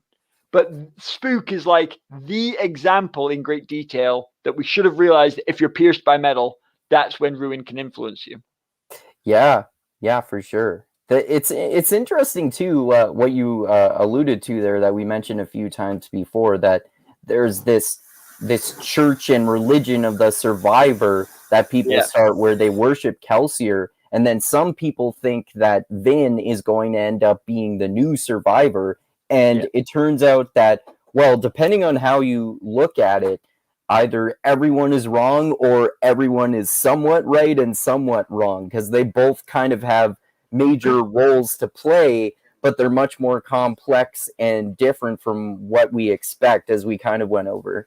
Yeah, and I think it is cool, like how, like, that's a slightly different take on the whole Jesus Christ mythology, right? Of Kelsier, because Kelsier actually dies, and he's skewered by a spear, and I mean, you can't be more Jesus Christy, symbolically, and dies for his people, killed by the big bad, but he said, I cannot be killed, Obi-Wan Kenobi, eat your heart out. And then, but he actually has a Chandra take his bones and literally walk around as him, telling people, look, I'm back alive. Like, I mean, that is like the perfect, because that's what Jesus Christ is supposed to have done, is lived again after he died. And people saw him. And so Kelsier is like, I've done my miracle, right? Everyone believes. And it works. And they uses that faith, even though it's a faith in something that is potentially not true, to actually break the Lord Ruler's hold. And the Lord Ruler knew religion was powerful because he made himself a religious figure.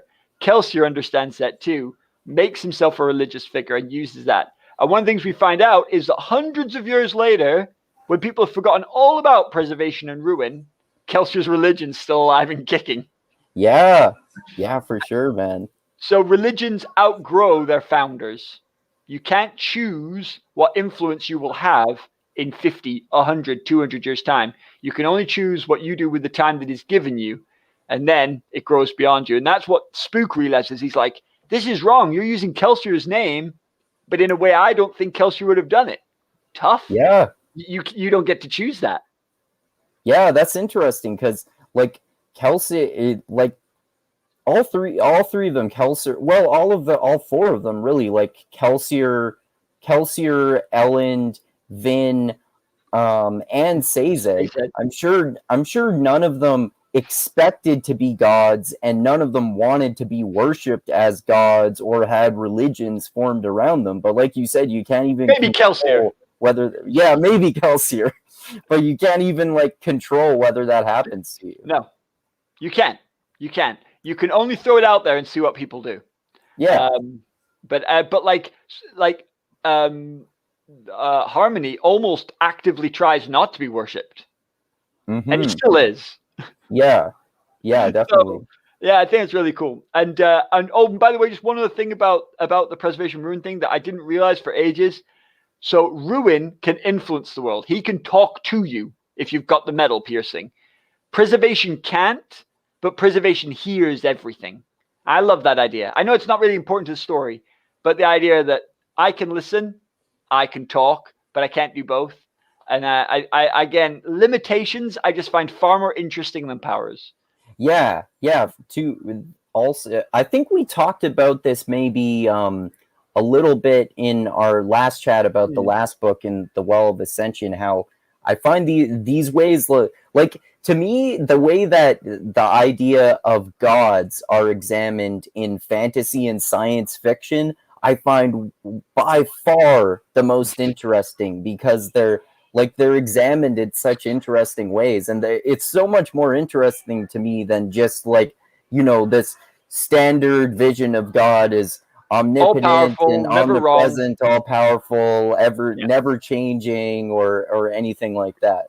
Yeah, and especially because it also takes away some of the stigma, because like there are religious people, and it is possible to become offended when someone takes a dig at someone you care about, right? So if that's a family member and someone's taking a pot shot at him, you're like, hey. And if you feel very close to deity, having people criticize deity can be hurtful or annoying or offensive in some cases. But the cool thing about doing it in fantasy is you can look at the concept while removing it from the personal aspect of what someone worships. Yeah. So you can really dig your teeth in and be critical without necessarily saying, and I condemn your religion and everything you personally believe in. Yeah. And that's important, because we need to criticize it. We need to ask questions.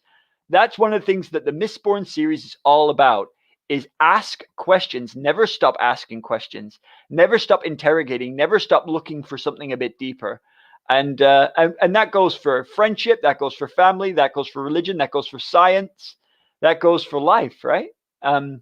If we start to be afraid of questions, then we're not in a good position.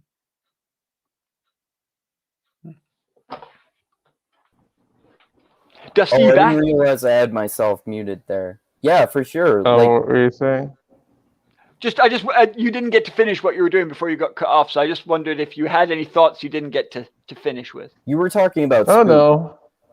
Yeah, I was just saying, just making my case that Spook was a more refined Kelsier with a heart, I would say. He was kind of, that's why I said he's Kelsier 2.0. So he was a Kelsier made better, a better version of Kelsier. In the end, he was like the only Mistborn, right? At the end of everything, he became the only Mistborn.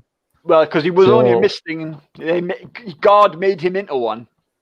Yeah, so that essentially made him the new leader. He was kind of tapped, and we saw throughout his development that he was developing into a leader instead of the quiet, shy, street slang kid that didn't really want to talk because he was embarrassed about his street slang. and he was ordering people around, and people like Sazed were like taking his orders. So, and he was That's a good actually, point. yeah, and then he was saying like he didn't really feel like a leader. He just was wanting to get things done. Mm-hmm. And Queer. I thought that was an interesting aspect that they turned him into like the more perfect Kelsier type character.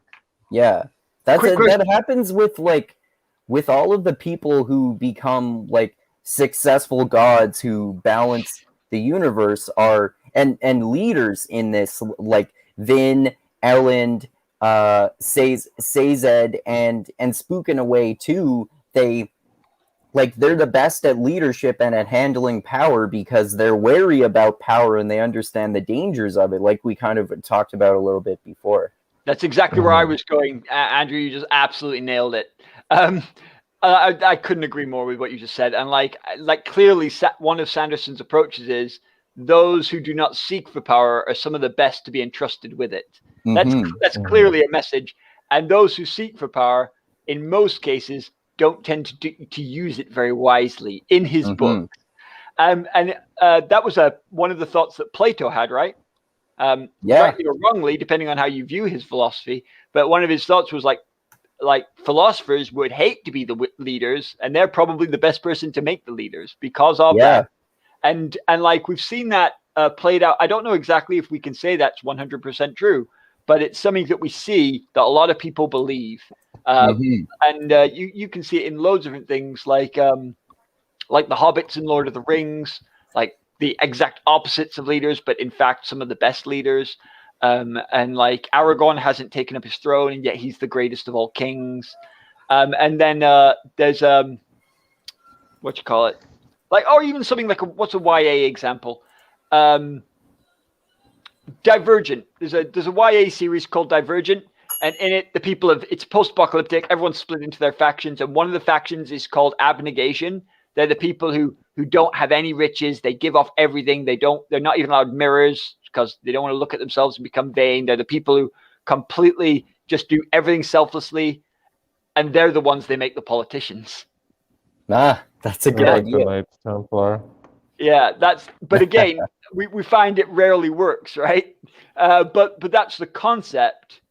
And I think it's very interesting that Plato's like, yeah, we philosophers don't want to be the leaders, so we probably should be. I'm like, oddly, you're one of that group, Plato.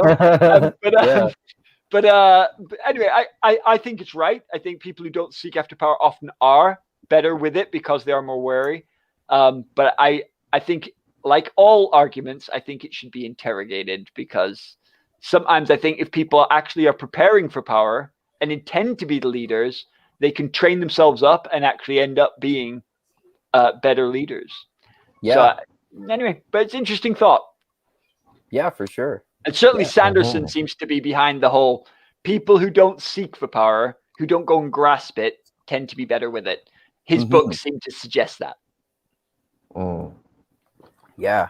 And like it can be people, it can be people we totally don't expect at all who can be the best at handling power too. Like we were talking before about how Sazed is ultimately like the best example of the person who can handle power the best, because he's the one who can balance the powers of ruin and preservation, and he's a secondary character, like we talked about before, and in a slightly different way because he's a main character. But I was thinking about Frodo in Lord of the Rings too, because there's this very clear theme in Lord of the Rings. He's the main character, but there's the theme of how I always remember it was one of the taglines for the original Fellowship, the first Fellowship of the Ring movie when it first came out. There was a tagline that was on a movie poster that I bought, which was "Power can be held in the smallest of things," which is a great theme that is explored in the Lord of the Rings, because Frodo is a 3-foot-tall hobbit, and he's like totally inexperienced in even leaving the Shire, but he ends up being like the ultimate hero. I mean, he couldn't have done it without Sam, as we've discussed before. Who's even less, right? Yeah, He's exactly. the gardener. of the Exactly. Yeah. And then also the ring, this tiny piece of jewelry, has the power to destroy the world, basically. It's kind of similar in that way. Oh, I absolutely agree. And even though, like you say, he's the main character, Frodo is a nobody, right? Yeah. He's just a country guy. And when he goes back, he doesn't rule the Shire. Like, he rules nothing.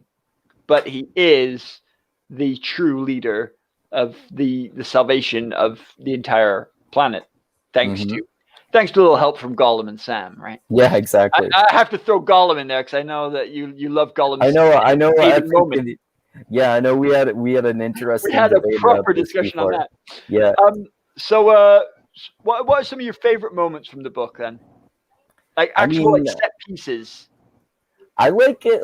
Like all of the action and combat in this is so awesome, and it's so much more fast. It's more fast. Well, I guess even more fast paced than the other books in that way, because it has more awesome battles with the Koloss and with unexpected ways that people are using their powers. But then also, I think this is my favorite book in the series because it brings all of these themes together that we learn more and more, as we were talking about. The more times you read it, the more you notice all of this foreshadowing and all of these deeper underlying themes, and the fulfillment of the destiny of the characters that all comes to fruition in this book. And we see all this stuff we talked about with ruin and preservation, and what it's really like, and who the heroes are really are, and what it actually means to be a hero, and what it actually means to be a god, and burden of leadership, and the power of free will, and the limits of God. All this stuff that we were talking about, really, I would say. And all the character development too is related to all of that stuff too. Yeah. Vin especially. But what do you think, Dusty? When you think of like your favorite like actual moments in the book, can you think of any specific moments or scenes that you just thought that scene was just awesome or great? Well, of course, some of the action sequences. I guess for me, the two most notable would be the battle at Critic Shaw with Vin versus like 12 Inquisitors. That's cool. Which is, yeah.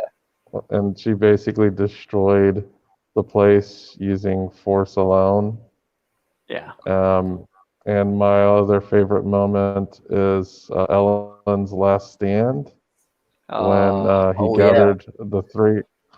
Well, he gathered the 300. So I just call them the 300, but those are the 300 Spartans. The 300 who were worst touched by the mist. Yeah. Who ended up being mistings. Yeah, so the ATM mistings who were shunned by the rest of the soldiers ended up being so pivotal when it came to defeating Ruin. And pretty much ways. So Elend died. I know Demus survived, right? He does survive. Demus survives. Woo! I love it when secondary characters get to live. Yeah, because I remember when I first read the scene and they were they're all down. Yeah, I was expecting at the end of the book when I first read it that everybody who were battling the Koloss were going to die, and that's the expectation that Elend sets. He basically tells them this is going to be a suicide mission, and any time that you can give will actually let our loved ones live that much longer. I really loved that last scene where he took his last stand and everybody was like in the purest form, and we got to see more explanations on what ATM does to you. It basically puts you in the complete zone, and you have total control over your body. It's your synapses are firing like at light speed, if you want to say. Yeah, it enhances your mind as well as giving you the ability to see ahead in the future a few seconds. Yeah, so he's doing his best, and eventually he dies. But I I really love that scene of the 300 defending everybody from the 40,000 Koloss. I was like, wow, this is just like the movie 300. Except it ends a lot worse, I guess. Well, they both all die at the end, but yeah, and remember in the real story of the 300, they all got butchered too, dead. Yeah. But the thing is that that still doesn't make it any less heroic. It was freaking awesome. That's one of my favorite scenes. And just one thing I would say is that I love again the reveals of Brandon Sanderson. The guy he speaks to me as an author, and it just sometimes if you ever forget that Brandon Sanderson is like a super geek, you realize that he like uses maths as his reveal. He's like exactly 1/16 of 1/16 had it. It's like 16's a special number, people. Notice. So 16th of the people have some kind of alamantic power and are getting affected by the mists. And then exactly 1/16 of those people are having the super bad reaction. And it's like, oh, the mists are snapping them. It's actually snapping them, which it hasn't been doing because nobles were snapping their children on purpose by giving them beatings, basically, to see if they had mist powers. And so no one had to be snapped by the mists anymore. It hadn't been done in generations. And so the mists suddenly do it, and there's like, what the crap is going on? And because they get it worse, everyone's like, it's probably because you're evil. Yeah, probably because you lack faith. That's why this is happening to you. And so that has happened many times in our own past. You know, people who got ill from the plague, people said it was because of unworthiness. People getting illnesses said it was because of sexual immorality and things like this. So that's a very common thing, that when things go wrong for people, we point the finger and go, oh, it's probably because you're a bit evil and you probably deserve it. And so it was so cool that Sanderson just turns that on its head and said, actually, the reason they've gone through the worst is because he's sending us a message. He can't tell us. He can't write it down because ruin is everywhere. And this is what I mean about fighting a god, right? That I thought was so awesome. Like, I can't leave messages. It has to be something that is undefeatable. It has to be something that is set in the rules of the world that gods cannot change. And 16 is one of those rules on this world, because there's 16 metals and you just can't muck with that. And so it's like that, and there's like a ledger guy who's like got no other function other than to notice this because he does the numbers. And you can tell that Sanderson just loves ledger guys, because in every book there's a ledger guy or a ledger girl, and they're always secretly awesome. And he's just like, are you talking about the obligator? Yeah, he's just like, exactly a 16th of a 16th. Like, what's the chances of that? And he's like, there's no chance of that. There's got to be a reason. And he's like, oh. And then he remembers that his enemy in the other one was an atium misting. And he's like, they've got 1/16. Maybe they can use frickin' atium. And they take it and they can. He's like, and then, of course, what we realize is that Ruin's power, the main part of it, is atium. That's his body. That's his true power. The reason he isn't at full strength is because he lacks the atium. And how do you keep the atium out of his hands? The Lord Ruler made sure it got mined and used as the economy to keep it burning and valuable, so that it was never allowed to fully solidify in one place. And any additional he gathered, he gave to the conjurer to hide. And the atium itself hid itself because of the amount of power it was. So the Lord Ruler couldn't find it, which was so clever. But now he figures it out. The conjurer have betrayed. They're going in. He's going to get all the atium. The game is going to be over, because when he gets all the atium, he can crush what's left of preservation like a pawn. He's going to get it, and he can't. Why can't he? Because he's like, we got to use it. Like, he can't get the alcohol if we've drunk it. Everyone swig. So he's like, yeah, let's smoke all this pot. You know, they're coming to get the drugs. Smoke it fast, guys. So basically, but then also by using it, Elend turns 300 regular soldiers into super troopers, and then is able to realistically have a crazy last stand. So I like it for all of those reasons. And then what Dusty said, which is like the emotional and conclusion balance. And Demu becomes a world hopper. And it's so cool that the guy who basically was a failure in book one, the soldier who was getting beaten up, is actually the one who survives longer than anyone else. I just think that's awesome. Just regular background character. But Brandon loves that, because that's where he came up with the idea of Hoyd, his main character, is that there's a background character in all these different films and all these different books, and it's my guy, the secret behind the scenes guy, having a cameo. And so Sanderson, obviously, I think he sees himself like that he's a background guy, but he's just a little bit in everywhere. And I think that's great for us as the audience, because we're nobodies in a way. But we'd like to think that we are on the edge of greatness, and that we notice and we watch and we have the right ideas.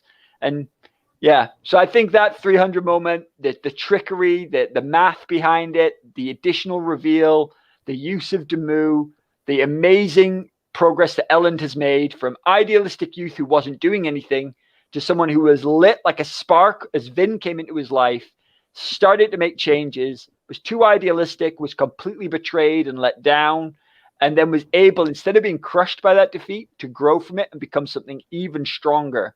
Instead of the flame consuming him, it refined him. And then at the end, he was just pure gold. Not only the mind, not only the heart, but also used the power amazingly well. And just, he's a true hero. He's a true hero. I think that's but I like one aspect in particular, what you said there too, is made me think about how,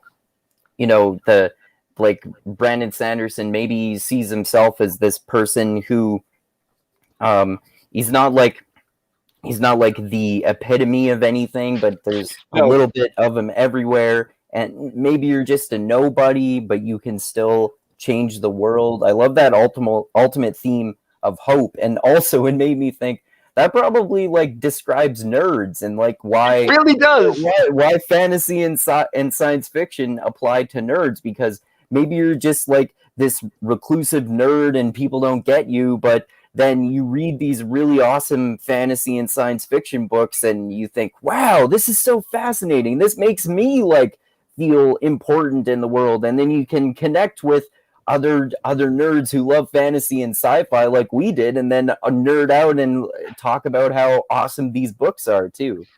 Agreed. Yeah. Agreed. And it's the idea of just power, right? Feeling powerful. Because so often we confuse power with someone who has either political power or physical strength. The quarterback is a powerful individual, or, someone who is the leader of their group, the manager, or the president or the prime minister. And yet, what is power, and what makes one powerful? And Vin is never actually in charge of anybody, but she is the most freaking dangerous thing on two legs.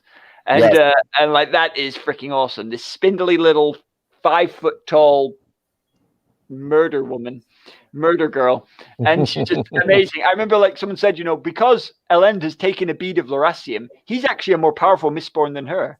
He has more Mistborn power, but if they had a fight, it would be over so fast. Vin would just destroy him, because she's just a little murder bot.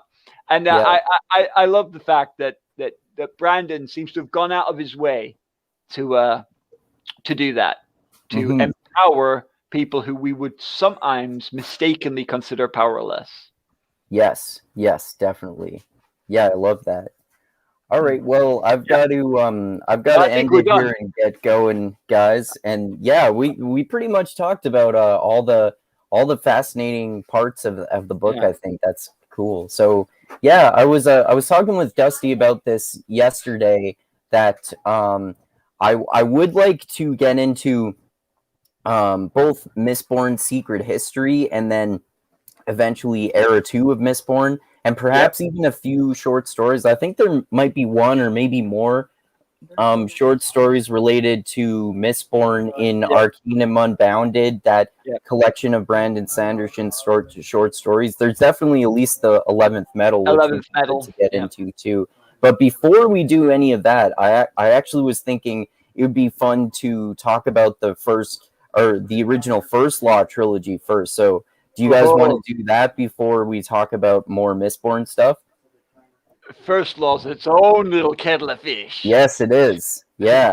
That is a yes. I think they're the most I was going to say not safe for work, but that's not what I mean. Most grimdark thing I've ever read.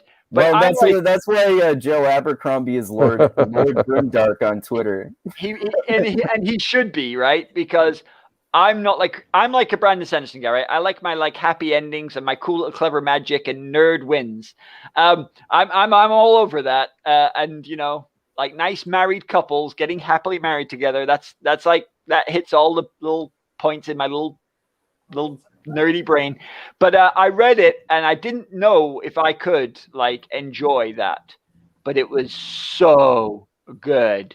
The guy is just a legend of an author.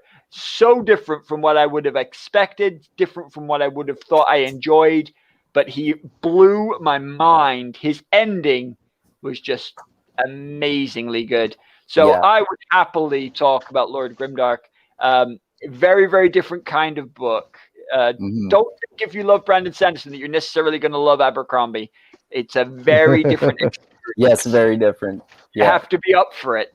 And you have to be up for no happy endings. You have to be up for nice people just getting utterly killed.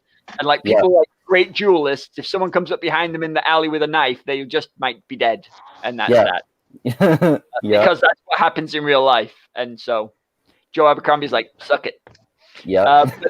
Yeah, exactly. But in an Abercrombie book, you just do not know who's going to live. You just do not know who's going to be happy. You can't count on anyone actually being good. They might be, though. They might look really evil, but be super good. Like they're all bets are off.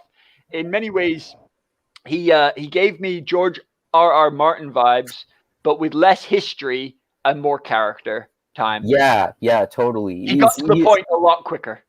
Yeah, he's much more character driven too. Yeah.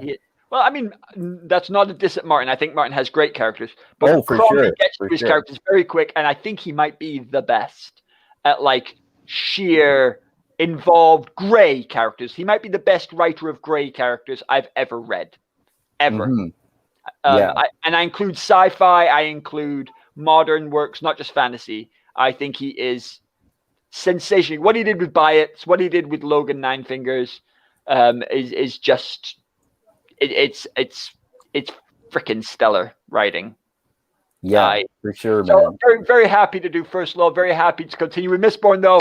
I am like an unapologetic, massive fan of Mistborn Era 2. There's quite a few people like, oh, Mistborn Era 2, it's not as good. I'm like, I love Mistborn Era 2. I do too. I like Era 2. I heard people knock on Era 2, and I was like, I like Era 2. I love Era 2. I like that they're not super powerful like Mistborn characters. There's a lot of like when it comes to the combat, it's more inventive. Yeah, it is. And it's like it's more like Matrixy with the gunfights too. Yeah, just actually, you know what? When you mentioned Matrix, I just have to say one thing back on our. I know you need to stop, but like in the first book, it's like if there's an Inquisitor around, it's like duck and cover. Like an Inquisitor could just take you out. If there's an agent, run. Yeah, and the thing is, they did that really well in the first Matrix movie. You're like, if they're taking on an agent, you will lose. Like, do not frick with an agent. And then at the end, when Neo actually chooses not to run away from one and to try and fight one, and just like, not when he wins, like when he fights it to a standstill and runs away, that's when the movie turns for me. I'm like, oh, he's believing that maybe you can take these guys on. And that's a promise that one day he'll be able to. And then, of course, he does. Anyway, Vin's the same. At first, it's like Leggett, an Inquisitor could take you and take your whole family. And when Kelsier tries to fight one, he dies. And you're like, oh, my goodness, he was the best one.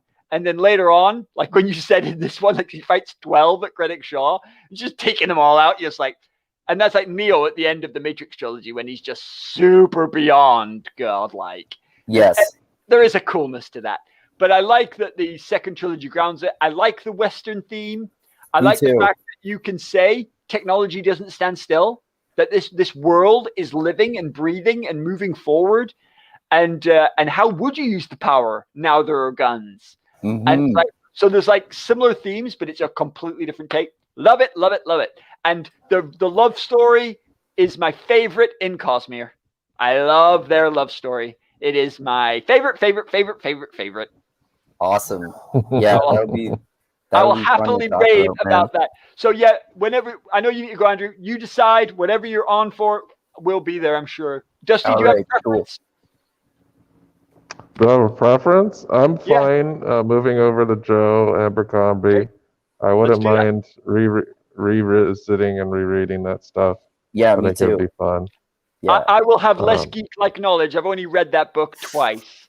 Not I've like, only read not it like once, so you got more than I yeah, I've do. only read it once so far too. I'm looking forward to reading it again. my But Sanderson. just to let you know, like the Watt, there is a complete summarization of every chapter on on the wiki for those books. So Okay.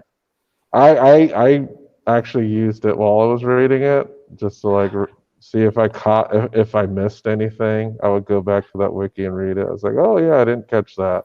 But that's something to look into as well. Mhm. So thanks And for there's a taking the time. graphic novel too. I completely forgot about that. Oh, I So didn't know that. I didn't know that. Anyway. yeah, there is a graphic novel. I know at least for the first book. I'm not sure if they did it for the second or third. Okay. Wow. Logan Nine Fingers. Yeah, he's awesome. Say this, Logan Nine Bloody Fingers. Nine. Well, anyway, you need to go. Thanks, Yes. Andrew.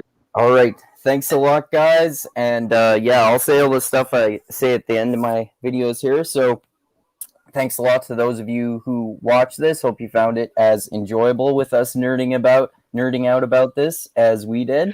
And thanks to those of you who subscribed to the channel. Click the like button on the video. Click that bell to be notified when I come out with more videos.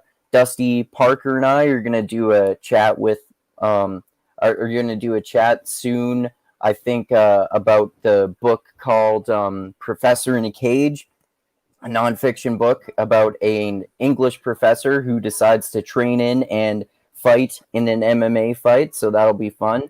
And got more chats coming up. One next week with Chris, who's done movie chats about eugenics, because he suggested that because I did a video about a book about eugenics that I read, and his son has Down syndrome, so that's pretty relevant.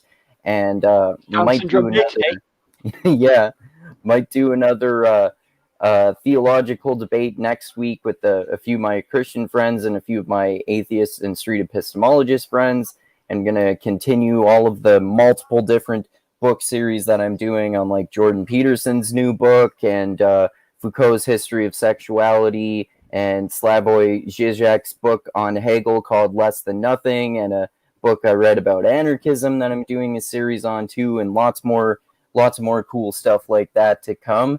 And check me out on Patreon at Mindgasms too, and I'll put the link in the description for this video as I always do.